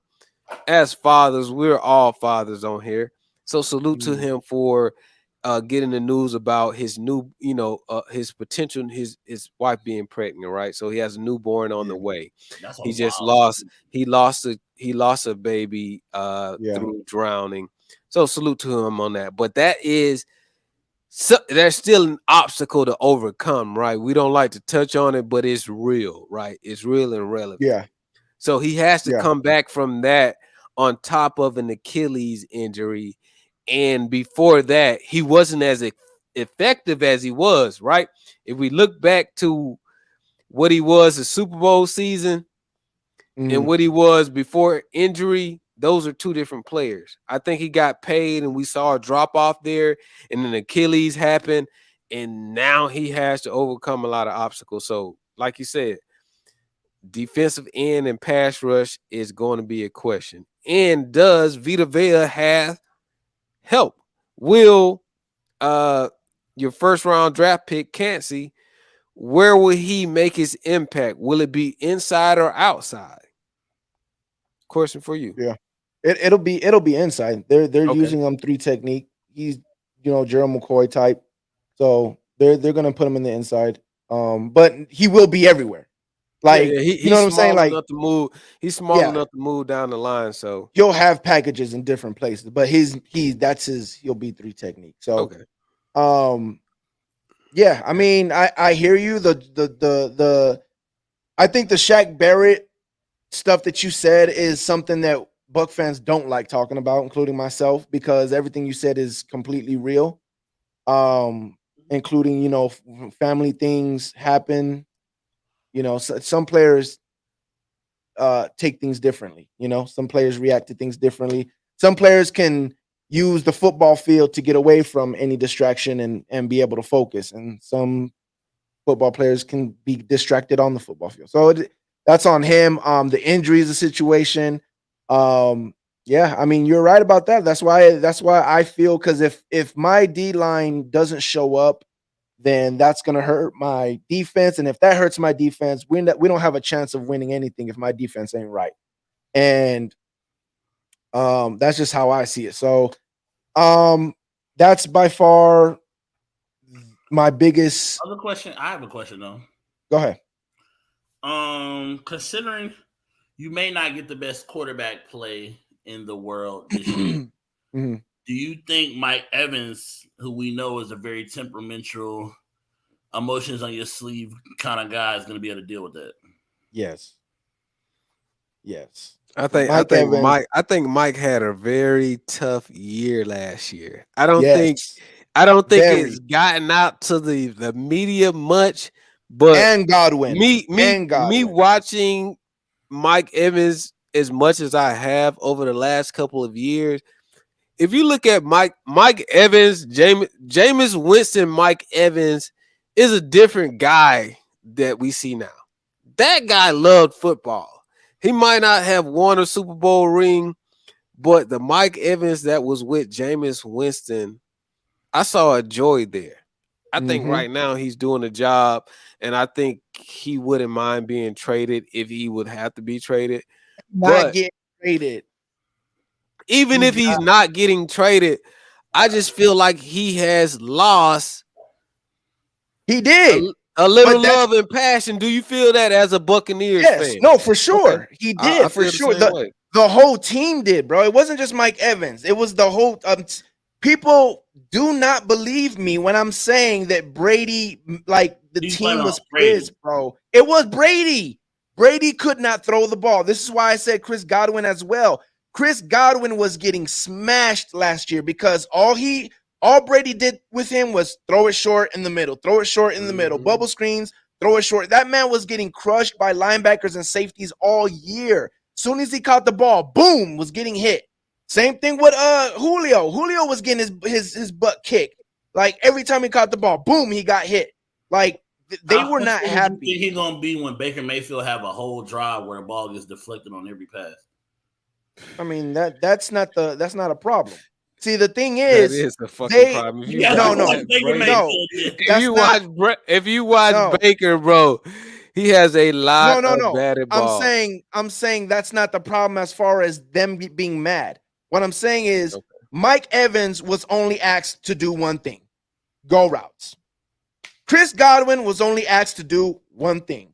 Exactly. That's it. Yeah. That is it. And so Mike Evans, he's coming like this, or he's going like this and going in and out. Mike Evans is getting ignored because Brady's not throwing it down the field, and Chris Godwin is getting killed. Like you said, bro, they weren't happy. They were not happy. The O-line wasn't happy. Nobody on the offense was happy, bro. There's a video of Brady like yelling like da, da, da, da, da, at the O-line, and everybody else is just like, O-line's not paying attention to him. Wide receivers not paying attention. Like Brady lost the team last year. Like people don't understand that. He lost the team. Nobody won. Jensen was his man, $100,000. Who? Ryan Jensen. Yeah. Jensen didn't play until the last week. I got a quick question. Playoffs. Like with Mike Evans, does Mike Evans has a highlight that has started with him catching the ball under 20 yards? For last year?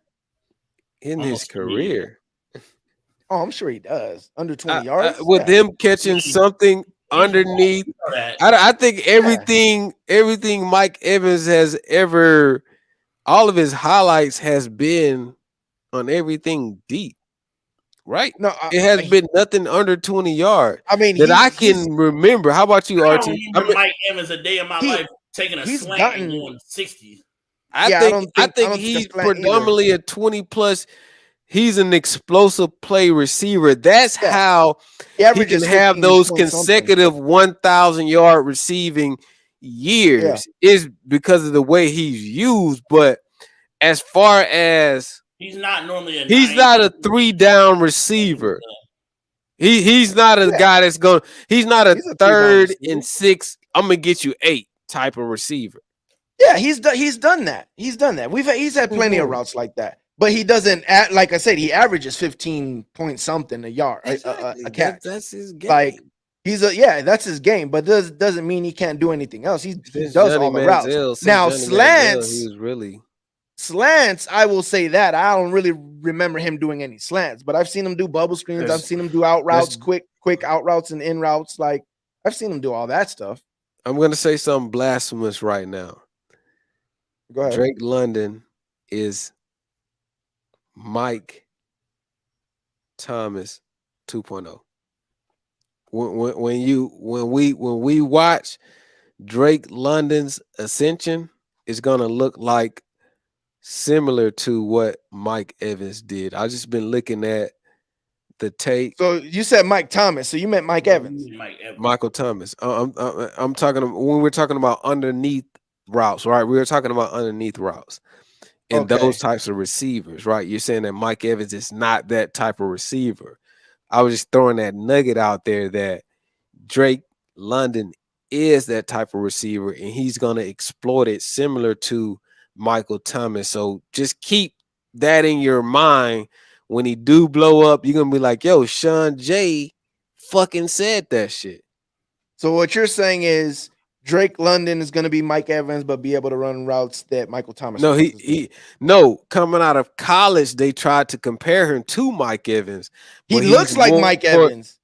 Because he's light skinned. Fucking no. I mean, when you see him running, he looks like Mike. But in actuality, he is more of a Michael Thomas type of wide receiver.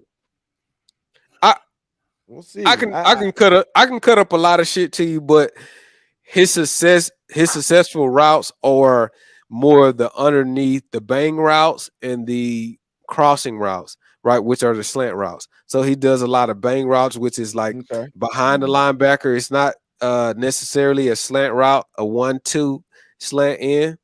He does a lot of bang routes, which is like a 5 or 7 route, and try to get behind the linebackers, which you can't get smashed by. They call it a bang because you bang against the safety or the linebacker in the middle of the field. But Drake London will start to dominate underneath. You're not going to see him dominate like Mike Evans, which is 20 yards deep. He's not that type of receiver. Just looking at his foot speed, he's not that guy. But go. Hey, T Money, give me some. Can you wake up and can you refute that? What am I saying wrong? We still talking about Drake London, bro, dog. I will do a film session with you and show you. I will show you. I watched Drake London this offseason. Drake London struggles with what Mike Evans does. I will show you that he's going to be dominating.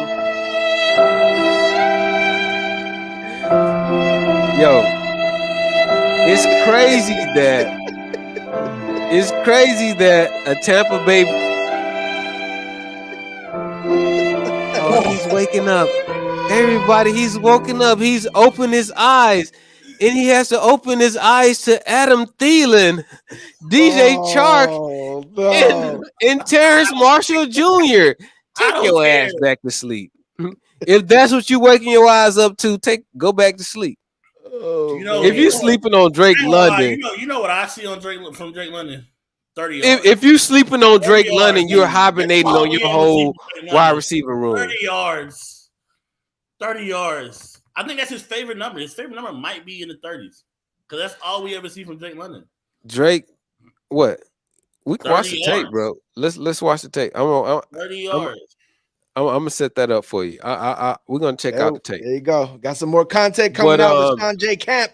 Yeah, I'm telling you, I looked at the tape. I can show you he's not successful over 30 yards. I don't know what he does against any other team. I know you don't know. If you don't know what he does, I don't know. If you don't know what Drake London does, his name might be Steph London because it's 30 yards. That's all he ever sees.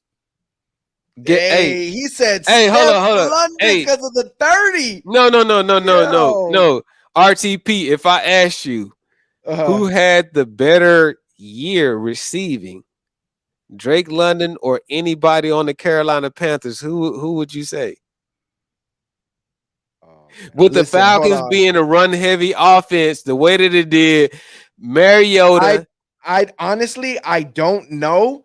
You don't But know. listen, I like. But since Drake I'm London. asking you the question, I what's know. the answer? I like Drake London, but I would actually think it would be Thielen. Did Thielen have more or no? Thielen had less yards, but I'm sure more touchdowns. Well, do you know the yards? More catches, more yards for Drake London. Like by like 100 yards. More than 100. It was almost 200. It was 200. Okay. It's almost 200. Okay. I'm pretty sure Drake had 8 something. Adam barely made 700. 700 and something? 800 and something.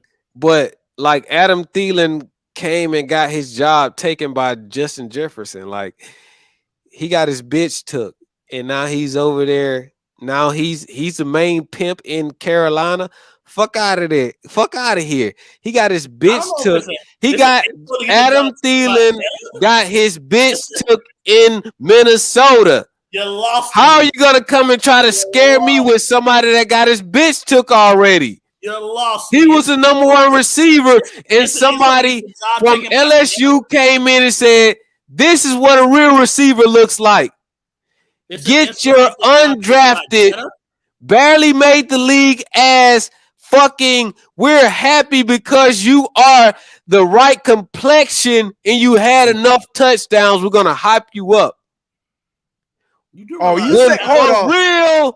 When a real nigga comes in, he lost me with this. When a real nigga comes in, Justin Jefferson, it shows you this is the way you're supposed to be shifty. This is how you beat motherfuckers. All of that charity bullshit that we gave Adam Thielen because you were undrafted and you were white. He lost me with this one. He went Farrakhan on you, bro. He said because he white.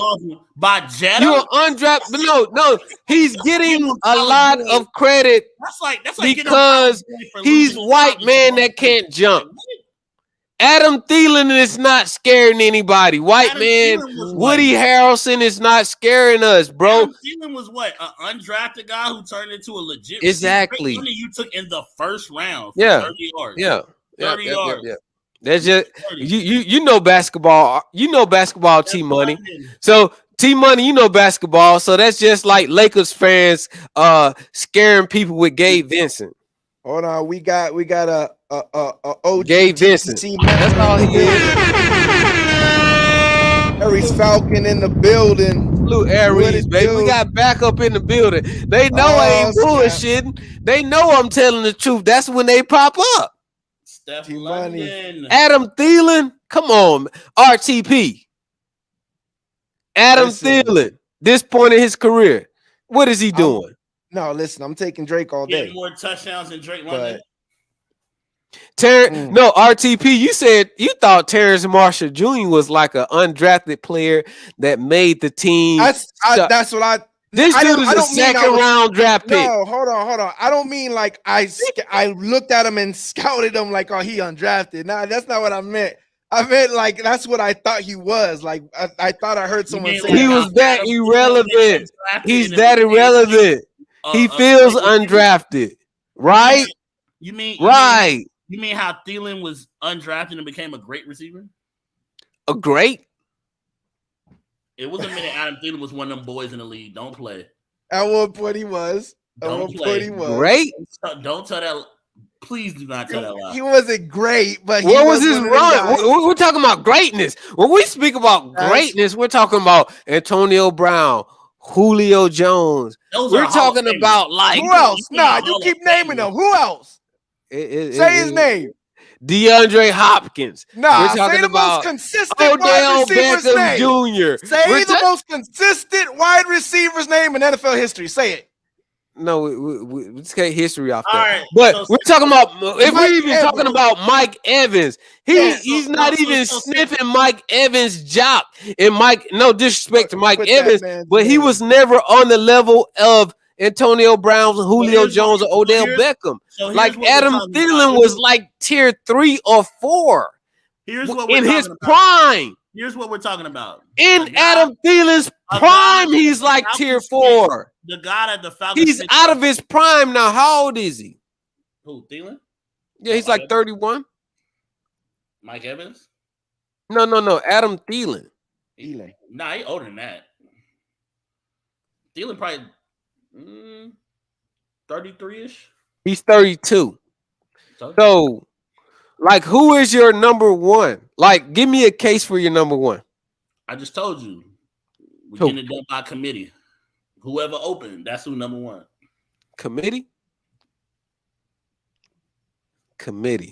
I've heard about running backs by committee. Now we have wide receivers by committee, people. Can we get some horns on that, RTP? We got a new introduction to the football terminology. We got wide receivers by committee. Hey. Everybody, we got a new introduction to the football terminology. It's wide receivers by committee. Not because we got 3 or 4 dominating wide receivers. The Cincinnati Bengals is more of a wide receivers by committee because their wide receivers are actually good. But wide receivers by committee means we have 3 average to shitty wide receivers that we hope somebody will be good next year. You know what all this don't help? It don't help Steph London get more than 30 yards. Steph London? Oh, hey, you can say that, but I would say your wide receiving core, I would say Bryce Young's wide receiving core is worse in the NFL than it was in college. That's cap. It's receiving core. Wow. Hold on. You might have to read that list. Let's look at Bryce. Let's look at Bryce Young's Heisman year, right? From last year. No, not Heisman. Last year. No. I said his wide receiving core at Alabama. Last year, he underachieved, which everybody would like to overlook. He had an average game against Texas that he could have lost. He lost many games last year. But I'm talking about his good year, his great year, his Heisman year. He had a great year last year. He's average and he missed games. So, stop the cap. His year before last was not as good as his last year. So his Heisman year, I say he has on the Carolina Panthers practice field, he sees worse wide receivers than he saw in Alabama. Cap. No cap. He didn't have the great receivers and weapons that he won a Heisman Trophy at Alabama. Yeah. Let's look. We want to look them players up. Trask almost won a Heisman Trophy. But stop it. He almost won a Heisman Trophy with Kyle Pitts though. But as his leading receiver, another failure in the league. How is it failure, bro? He got injured last year, like halfway during the season. In his second season, he got injured halfway through his second season. His first season, he had 1,000 yards. He's a failure because he got injured game 9. He's a failure, and he didn't have 1,000 yards by game 9. So he might have more touchdowns. Bro, he had Mariota. I will tweet. I will drop all of the. There's a cut up of all of the. You spent top 10 picks on these dudes. Says the same guy that is excusing. I had to drop a bomb for that. So you're excusing J.C. Horn is a top 10 pick who has missed time over multiple seasons. Did I not get on J.C. Horn in front of everybody? No. You're still hyping it. No, don't you hype him up to be one of the top cornerbacks in the league? No, don't you hype him up? Is he a top 10? Is he a top 10 cornerback in the league? Don't you hype J.C. Horn up? When healthy, he is one of them guys. He's okay. We're not just chatting. All right. We're not just chatting. What you want to talk about is Steph London having no. Adam Thielen. I got a question. About is him having 100 more yards than Adam Thielen. So I want to chat about Adam Thielen having 6 touchdowns. Know what time it is? Only having like 4. Dude, we're talking about the Vikings offense, which has Kirk Cousins and Justin Jefferson. They're going to pass the ball. We're talking about Arthur Smith. We're running a lot of 12 personnel. Huh? Dalvin Cook wasn't. That's your boy. He wasn't a bad boy last year. They were still running the ball too. Yeah, but we're talking about Dalvin Cook. You're talking about Dalvin Cook, who the guy who they said that we don't need you because we want to pass the ball. The guy that they said, yo, you're irrelevant. We don't need That's you. every running back damn near. No. That's true. No. It's true, but we're talking about there's only but so many elite running backs. You're talking about 5 or 6 running backs, and there's other 20 plus. There's 20 plus running backs that can't even have the same conversation that Saquon, Austin Eckler, Dalvin Cook, As of 7:22, Jacobs is still out having. the league, ain't he? Who? Dalvin Cook is still out the league as far as today's date, right? Oh yeah, he could have. I'm pretty sure he could have signed, but no. We're talking about. See, you're trying to divert. About He's 2 more trying to catches divert. and 100 more yards. No. We're talking about You spent the top 10 pick on. That's what we're talking about. Drake London. Kyle Oh, Pitts, let's look up. No. You're trying to compare what Adam Thielen did as he got his bitch took last year versus Drake London. Drake London's rookie season. What was Adam Thielen's rookie season? By your logic, Tyler Boyd got his bitch took too. Devontae Smith got his bitch took too. Yeah, they got their bitch took. Oh, okay. What you mean? You see what I'm talking about? What you mean? If you are wide receiver 1 and a team brings a wide receiver, drafts a wide receiver to take your play, and I'm sure we're sitting here talking about this on video.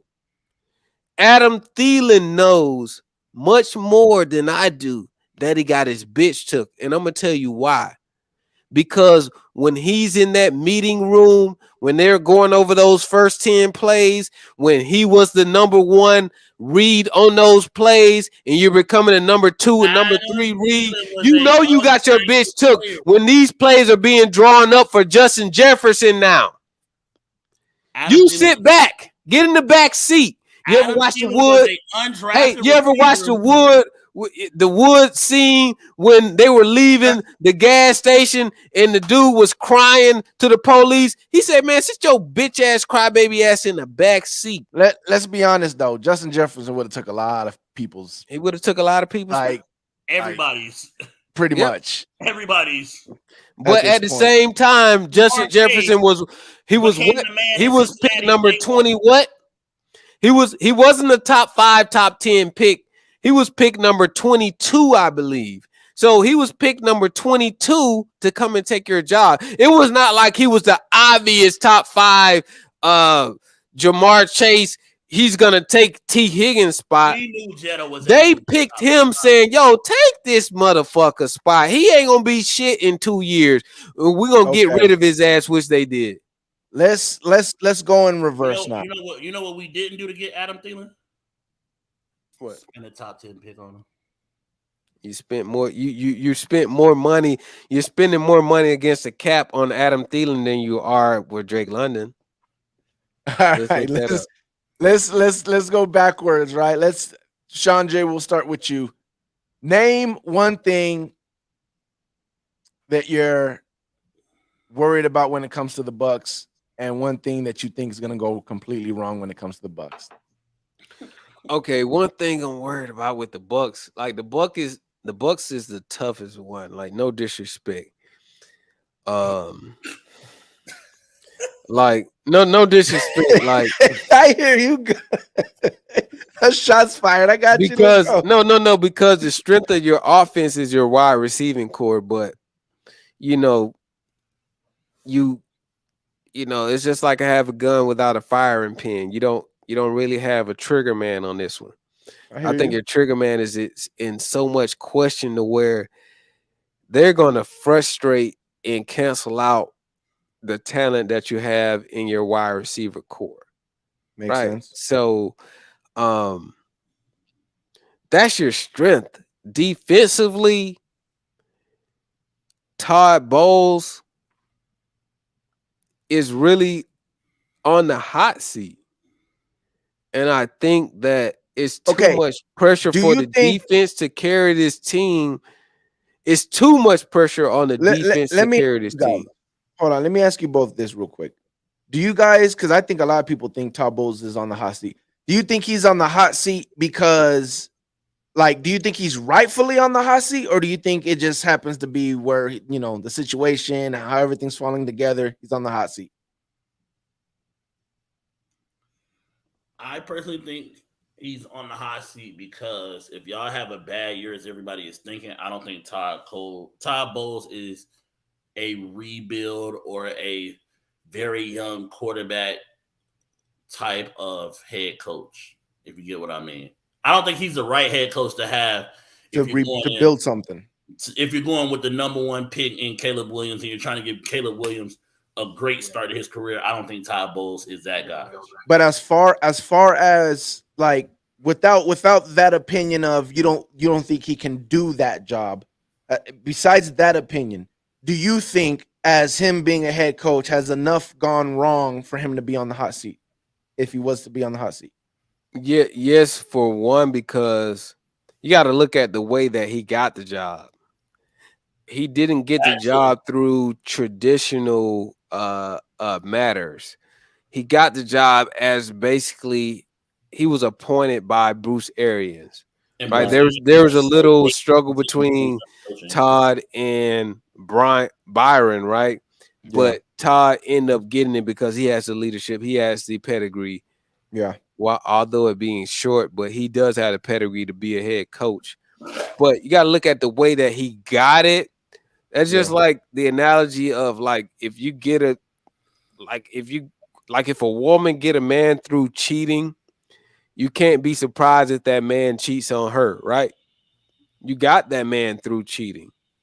So the way that Todd Bowles got the job, I can't see that he really has that much of a stronghold on keeping it because of the way that he got it. You didn't really got it as like a pointing through, like we just won the Super Bowl. Candidate. There was turmoil between Bruce Arians and Tom Brady, you know, and the team was like, yo, we got to run it back, etc. You know, yeah. So I think that it's easier to move off Todd Bowles, especially if you got Caleb Williams coming through the door. The NFL formula is to attach a quarterback like that with a young offensive mind. And Todd Bowles is archaic compared to, you know, that trend. He's not that type of, that's just like, you saw in your franchise saw what drafting Jameis Winston and pairing him with Lovey did, which was a good first year. But your franchise actually showed that, hey, we want an offensive mind to work with this young quarterback. And they got Lovey Smith out of there, which they probably could have been a better team going into year 2 and 3 and 4. I stand on that. So, you know, just off of, you know, history alone, your team is gonna, you know, they're gonna try to. It's like I get everybody wants to have the offensive head coach, right? Everybody wants to have, because that's the way everyone's winning right now, offensive head coach. But what's good? What's the point of having an offensive head coach if he's still just not a good coach, right? I'd rather have a defensive head coach that's a good coach than an offensive head coach that everyone's going, but he's not a good coach. So that's kind of what I felt happened. Here's a problem, honestly, that when it comes down to that. Is when your head coach is a defensive coach, it's hard to have a great year because most of the time when you have a great year, your offensive coordinator is going to leave. So now you might have to take quarterback. I agree with that too. A whole new offense, whole new everything. Now you're setting that quarterback back. When you have a offensive head coach and you have a great year, like Shanahan, no matter who really takes his coordinators, it's going to be Kyle Shanahan offense, and they're going to have some kind of success because Kyle Shanahan is the brains, not a defensive coach relying on an offensive coordinator to really have a great year. And I hear that, but this is why I can be okay because, like, again, when we were arguing about the pass rush, and you're like, oh, you got Carl Nassib came in from the streets and produced, and this and this and that, and it's like that's the benefit for me as having a defensive head coach. My defense is always going to be there to the point where if our defense is at a good level, we don't need that much from our quarterback because obviously we got the weapons that's going to help out the quarterback. I'm gonna tell you, So bullshit. That's bullshit. no, RTP. No, because that's bullshit. But hold on, because your defense last year took a lot of unjust flack. Yeah, because of your offense was shit. Yeah, because it does. Your defense last year was 10 to 15. I say top 10 to 15 defense.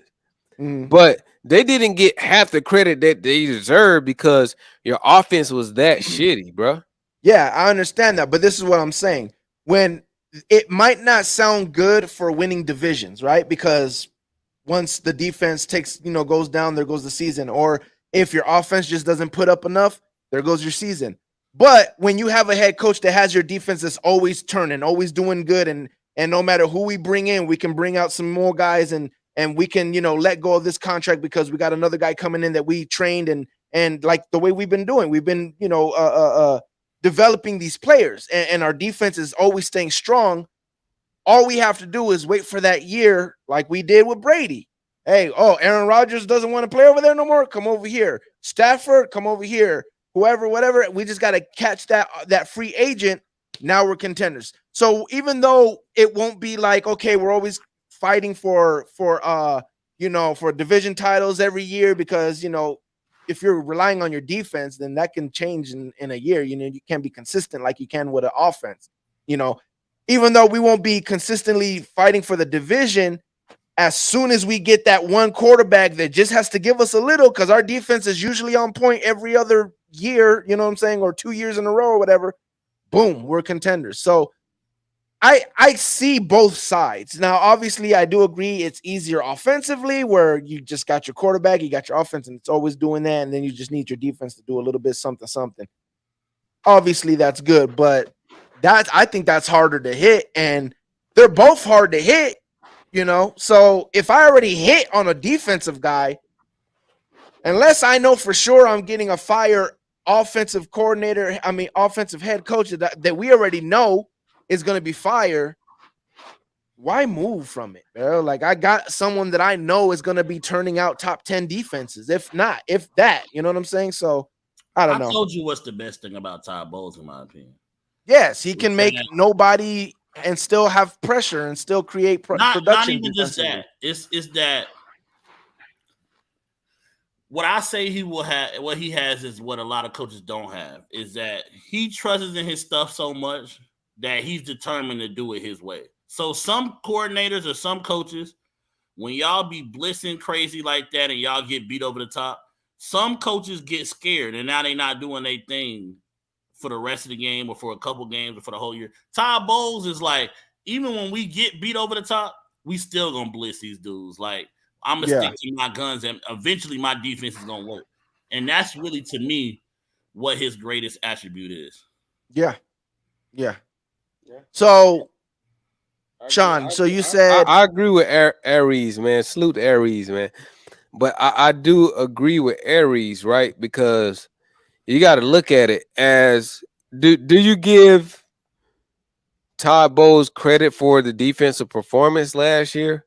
One, and as well as the defense might have performed last year, you're still an 8 and 9 ball club. So to improve, right? So what do you have to do to improve? Your defense has to be exponentially better, one, or your offense has to be exponentially better.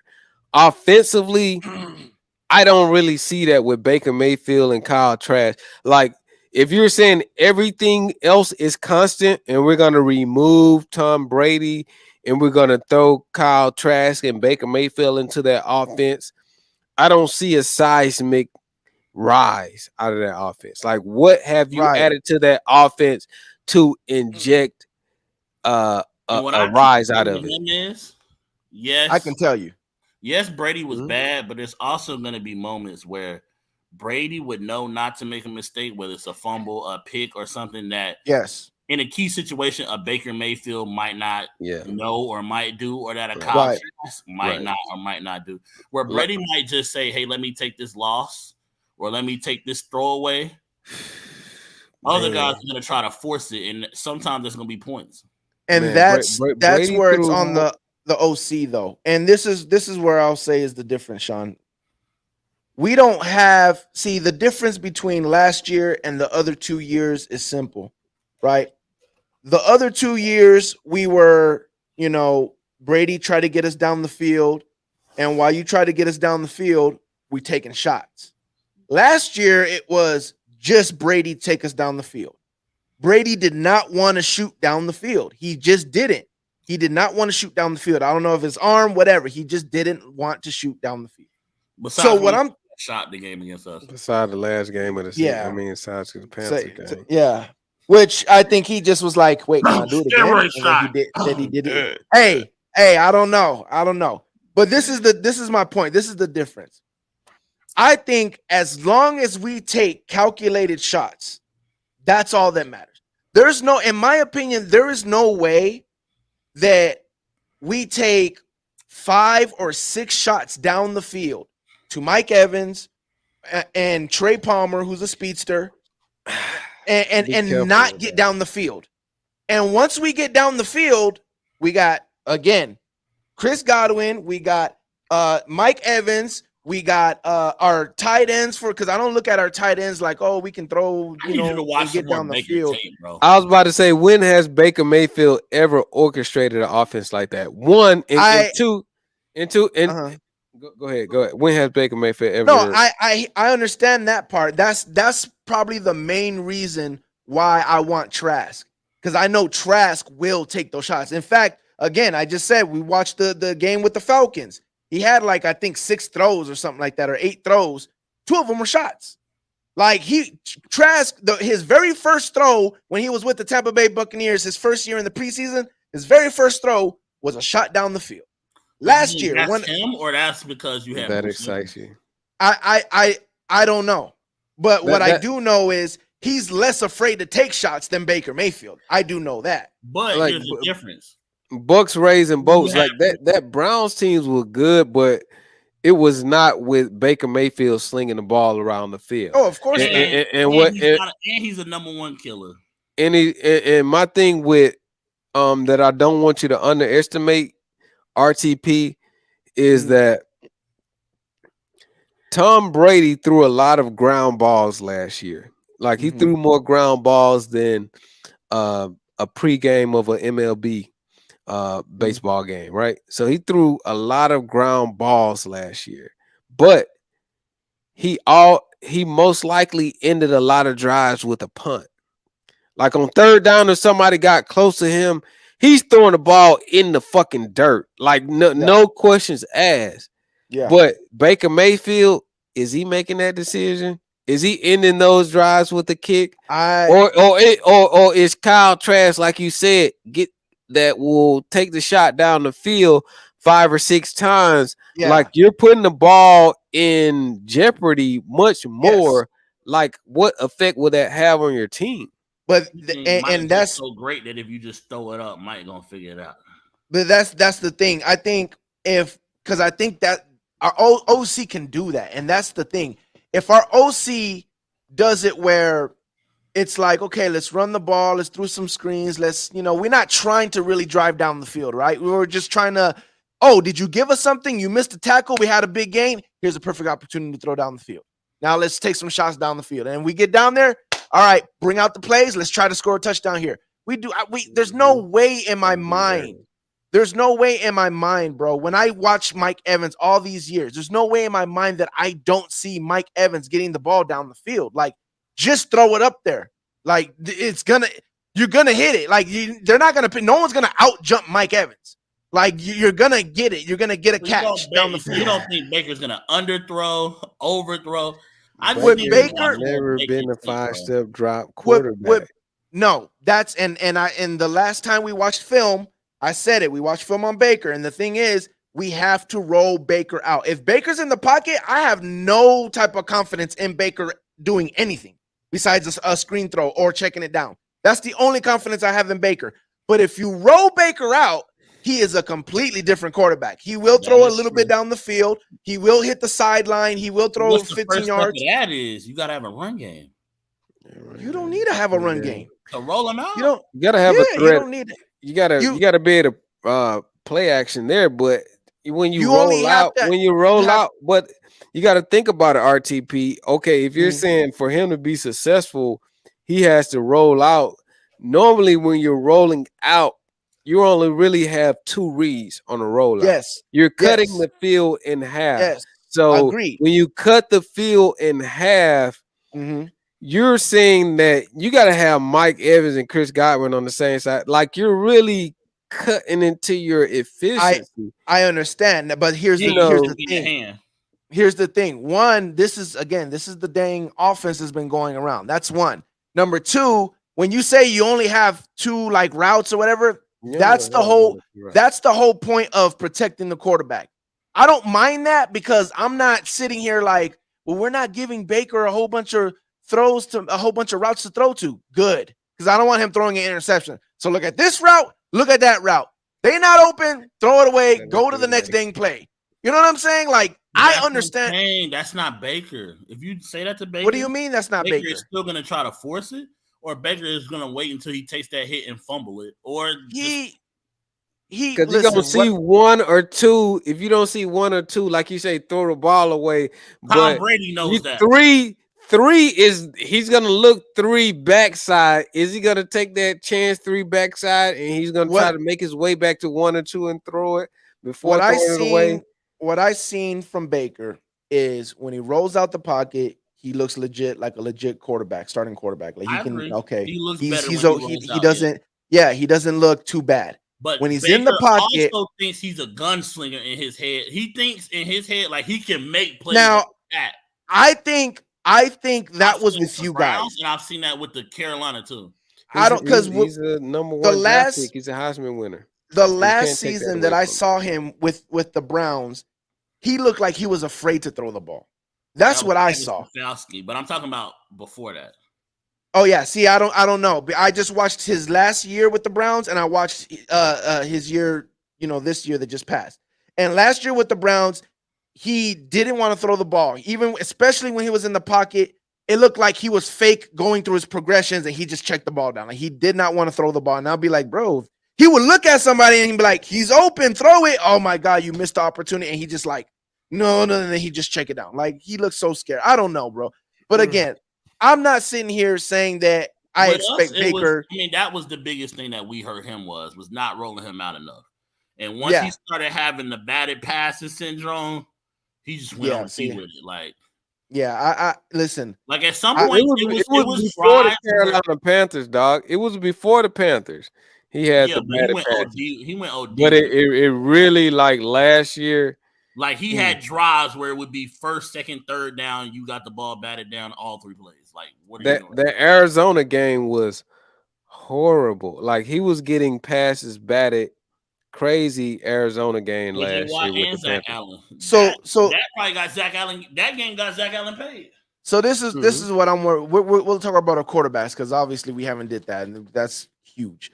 Real quick. So this is what I'm worried about with Baker. Right? I'm worried about him not taking enough shots down the field. I'm worried about our offense being anemic with Baker, which is all he does is check down, try to run with the ball, and there's just not enough stuff not enough routes where he can move the ball. Hold on, where he can move the ball. And then with Kyle Trask, what I'm afraid of, because I know he'll take shots down the field. What I'm afraid of with Kyle Trask is him fumbling the ball. Him, obviously he's young. He hasn't really seen the NFL and the windows, how fast they close and stuff, throwing turnovers like that. So I feel like we would be a lot more of a bigger threat down the field with Kyle Trask, but obviously there's a lot more risk because of the inexperience. And with Baker, there's less. I feel like I really think he's gonna overprotect the ball, kind of like what I saw from Jameis. I think he's gonna overprotect the ball, and that's gonna make our offense anemic. So I'm kind of. But here's the thing with that: Ty Bowles, as a defensive coach, is more likely to go with Baker And Yes.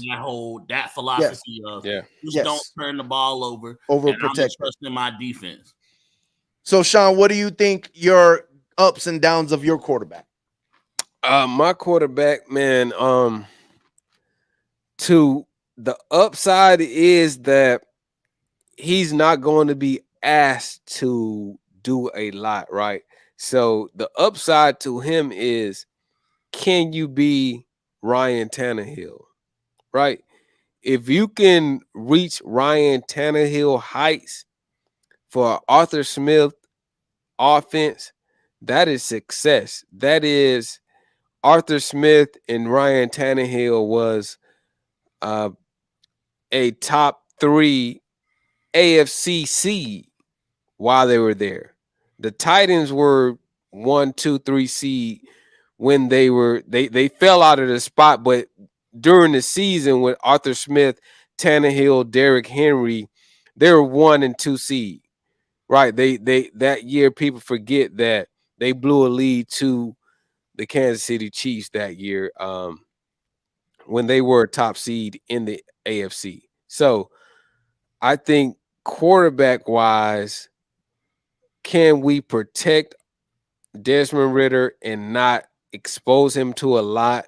I think that Tannehill milestone is a good milestone to reach, but the scary side is if the run game is not as effective as it was last year, right? With Atlanta Falcons being 26% of our 26% of our drives were 3 and outs. There's only 2 teams that were better than the Atlanta Falcons, and that was the Miami Dolphins and the Detroit Lions. We tied with the Kansas City Chiefs as the teams with the lowest percentage of 3 and outs. That lets me know that we are running the ball and we are protecting our quarterback, right? But for Desmond Ridder, can he extend the ball downfield? We got everything else in place. Can we protect him? We got all the toys around him. Can he extend the field when we need to?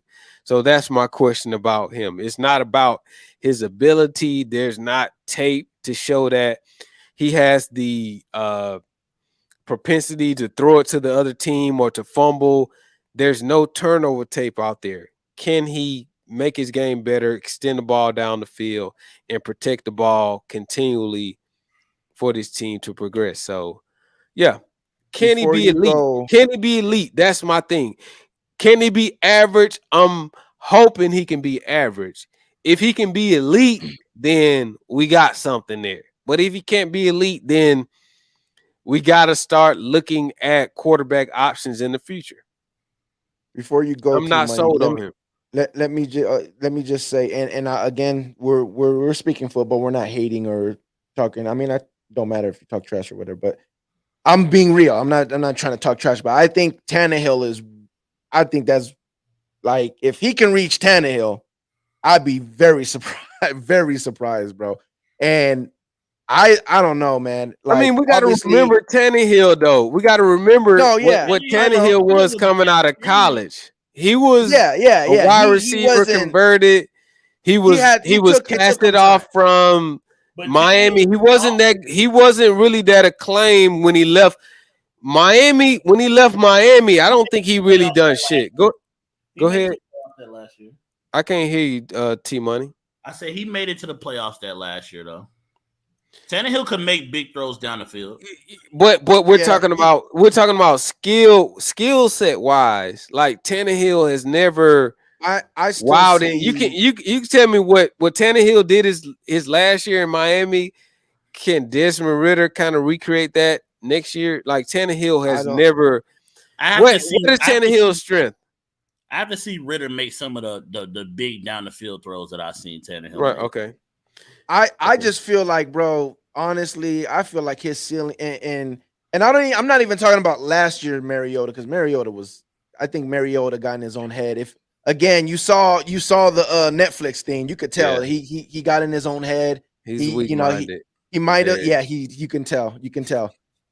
Which I mean, we're not saying that to be mean, but you can Like you can his wife had to see it. call plays out to him every That's week. a fact. That's a fact. And then complained about how hard it was. Like, Yeah, anyways, he whatever. complained. That was No, what I want to add this. Sorry, RTP. no. Go When ahead. I heard him, like this was before the Falcons benching him happened. At the beginning of the series, he talked about how tough it was for him to get benched in Tennessee. Yeah. That was still on his heart and mind. Yeah. Years Yes. later. So that lets me know he was not prepared to This be is benched by the Atlanta Falcons. He was not mentally ready to be benched. That's why he can leave the team for knee surgery, because mentally he was already weak and hurt from the last time he was benched. So this time it was easy for him to exit stage left and get the You know who that sounds like? Exactly. Say it. Exactly. Who? Derek Carr. Derek Carr. Yeah, that's a beat. That's the same thing that's happening over there. He's not over what happened with the Raiders, bro. This is what I try to mention to everybody. Like, listen, no Saint fan is here to oh well, that's your fault. Your content creators, they missing. I don't know what to tell you. Not dogging you. That's just the whole time he was talking. That's what I thought about. Yeah, that's what I was trying to tell him when he was getting ready. That's when you said it, I was like, he already knows, because I was thinking the same thing. Like, bro, this is literally what I've been saying about Derek Carr, and why I've been saying I think that season's gonna snowball, because I don't think he's mentally prepared yet. He's still thinking about the Raiders. Everything he talks about is the Raiders. Man. Everything he talks about is about being bad or if something goes wrong. Like, he's such in a bad place right now, bro. Like, it's he was talking about his wife crying when he got benched. If you think my replacement is Jimmy Garoppolo, so that's tough. That's tough. That's tough, man. About Derek Carr, man. He was talking about his wife crying when he got benched. So yeah, it's tough for me to see what Derek Carr is gonna do this year. I saw the questions in the chat. I think it may have been Bucks Raised Bolts asking about who's going to be the best quarterback in the division this year. We've been hearing a lot about Derek Carr, right? Just off of default, but it has to be right now. But I think, but we're talking about projection for 2023. I think it's much more even than a lot of people think. I think Derek Carr is much more close to a Desmond Ritter than we think. I don't think Derek Carr is really that type of player at this point in his career. Mentally, we'll be saying Big 9 by the end of the year. I mean, Big 9, what's that? Right. Ain't nothing big there, bro. Little 9. Bryce will be the best quarterback view. Well, I do obviously think I don't think so. I think he has the best path. I think Bryce has the best path. Again, by default, it's Carr, but I really think his mind is not ready. So if his mind is not ready, Shon, I'm not trying to stab you, bro, but I think it's Bryce. And from Bryce, I'd rather take Baker or Trask. And no. Hey, bro, I'm totally with you, bro. There's nothing that Desmond Ritter showing you that will warrant him to say, hey, this dude is better. But my thing about Bryce that I want people to hold their horses on Bryce about, bro, like before we start anointing Bryce as the best quarterback in the division, can he take the punishment? One. Yeah, I mean, that's always the question. And two, like, but he could miss games and still be. So you think? Well, let's go. No, wait. I don't like for me. He got to show me that he can survive. Let's go straight to it. Team Money, because we did my quarterbacks. We did Shon J quarterbacks. You, Team Money. What do you think the ups and the downs of your quarterback? Like, what do you think he's? We might have already asked you this question. Yeah, you sort of did. I said, I guess you asked what was my biggest concern with him, and that was, again, can he stay healthy? But as far as what Sean J saying, I guess I want to know how many games you think he would have to miss to where you just consider it a flop of a season. So if Bryce missed 2 games, you don't think he could still be considered the best quarterback in the South? If he missed 4 games, like what's your? I don't care if he missed 8 No, games. If he's the best quarterback in the South, I'm gonna say he's the best quarterback in the South. If he's in the game, and I'm like, yo, he can't be stopped. I'm gonna like I don't care how many games he misses. Let me tell you like this. Me personally, maybe it's because I want to see Bryce Young get his ass crushed. But if Bryce Young misses 2 to 4 games this year, what's gonna stop me from expecting him to miss 4 to 8 next year? And if he misses 4 to 8 next year, what's gonna stop me from thinking that he's gonna miss a full season year 3? So that's what I'm saying. His physical abilities is never going to increase. It's going to diminish. So if they start to break him down in year 1, year 2, year 3, they're going to continue to break him down. What is he going to do? Become 220 pounds and start to just absorb hits? I mean, he's already. That's what I'm saying. If he's showing this year, if they can show this year that they can start to break and crack Bryce Young, it is over for him for me. Because that's my biggest question. If we can get 2 to 4 games out of him this year, due to his lack of size and physicality, that only bodes negatively for you, but it bodes well for me going into the future because I know that he is susceptible to being hurt due to his size. So, like you saying, 2 to 4 games this year might not sound this much, but for his career, dog, that shit is only going to build. And I don't even see it as a career thing. But all your favorite quarterbacks miss a couple games or be banged up a couple games every year. Lamar, Pat, Josh, Herbert. None of them. And we're talking about 6'5", 220-pound guys, not 5'11", 195 guys on combine dates. So we're at the combine, you go through some and your playing weight is much lower than your combine weight. I mean, but he's been putting on weight this offseason. That's bullshit. I no disrespect. If it was an Atlanta Falcons player talking about, I put on weight this offseason, Deion Jones was the main guy every offseason saying I put on 20 pounds of weight. Fuck that shit. No, I'm not saying it's what you play at during the hot summer weather, during the spring weather. It's what you play at. You're gonna drop weight to what your body is normally carrying, bro. So he can put on 205 pounds during the off season, but your play weight is always different than what you put on during the summer and during scouting combines. That's just a little nugget. You know that too. All right. Well, you know that. Yeah. You know his playing weight is not going to be 205 pounds. You know that. Or it was 195 at, what was it at? Was it 205 or 195 at scouting combine? It was one of those. I think it was 195. No, he was at 205. I think. Well, listen, it was 195 or 2. That's not enough, bro.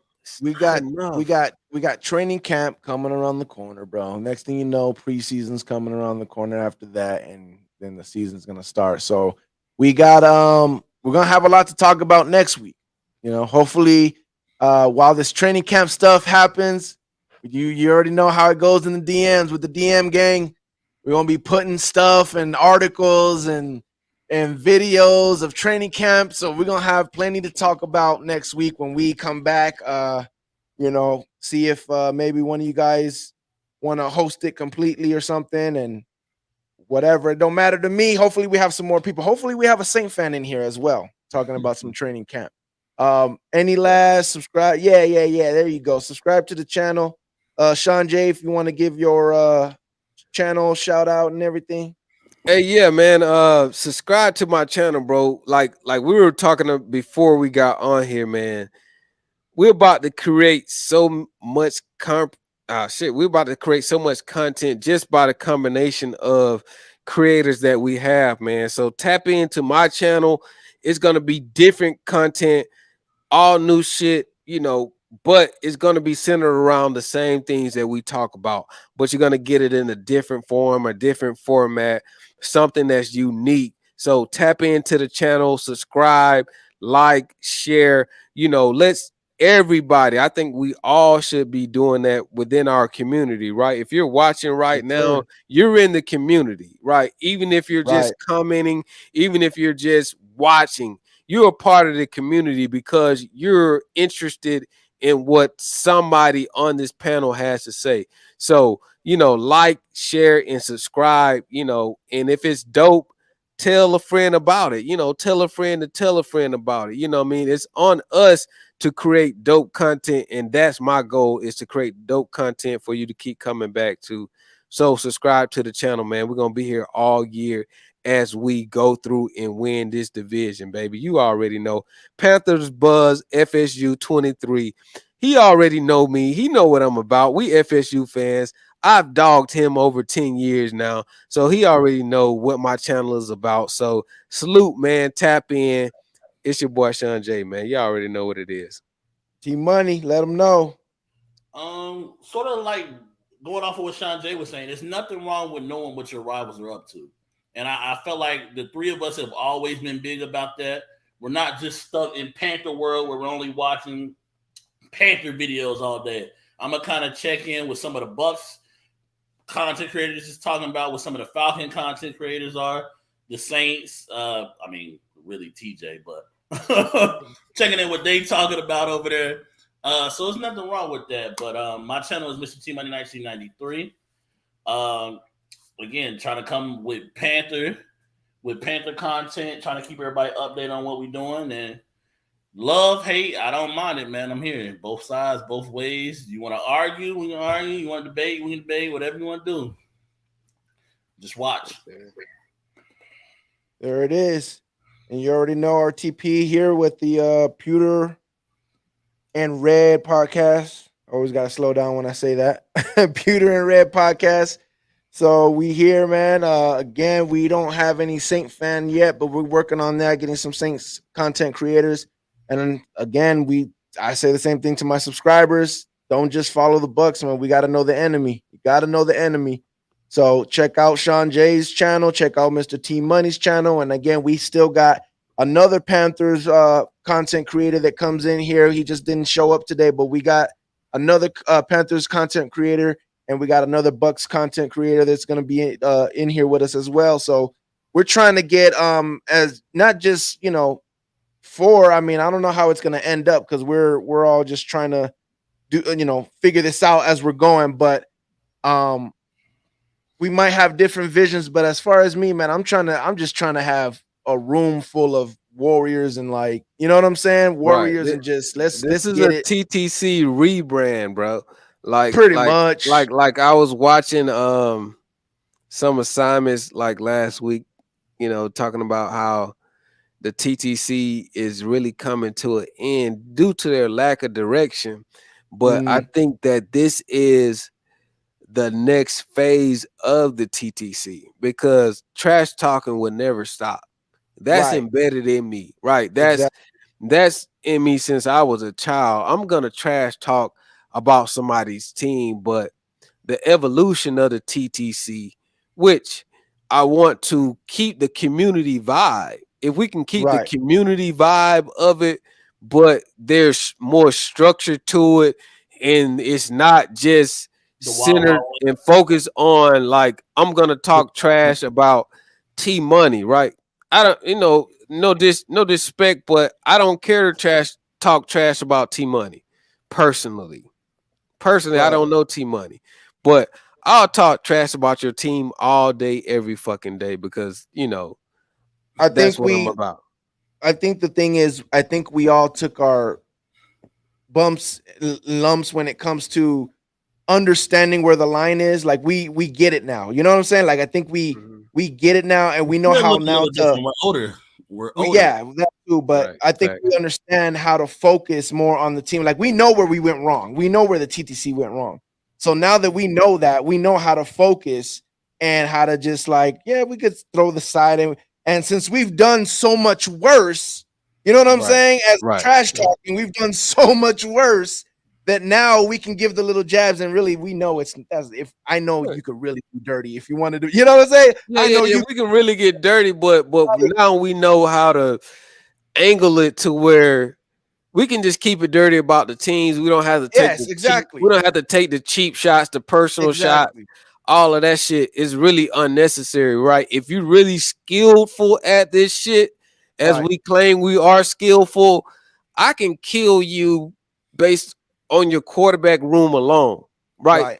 I can go at you about an hour plus about your wide receiver room alone, right? So that's just how much that, you know, we're reading, we're watching tape, you know, we're following our teams. So I think that's the next, you know, that's the next stage. That's the next stage and phase that I think we're kind of bringing up right now, bro. So I really respect we're just trying to get some people really, you know, focus on the content and focus on their team, and we'll just keep this thing pushing, man. Aries, get with Sean J. We could jump you in the DMs. And like I said, that's the best way we all communicate basically is through Twitter, on the DMs and the Twitter. And bro, listen, I'm trying to work on content. I'm trying to do more content than I've ever done, especially since, you know, the Bucks are turning a new page. Team Money's focused on his stuff. Sean Jay's doing his stuff. So we're all in there in the DMs, bro. Just like, hey, can you jump in? Yeah, can you come in today? Can you come in on the weekend? Like we trying to just, you know, big each other up and get these content out, because that's all that matters. And the thing is, again, where we came from is we do this easy. When we talk about football, easy.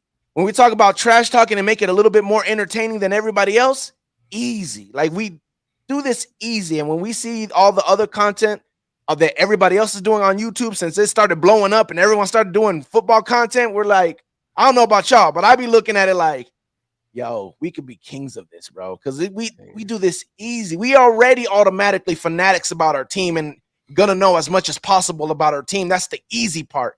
And then the entertaining part, we took it as far as it could go. So anyways, we're gonna leave it there, man. It's about to be 2.5 hours. So hit us up, Aries. We all in there. Again, appreciate everybody jumping in. Team Money, Sean J. And we will see you guys next time we see you guys. We are out.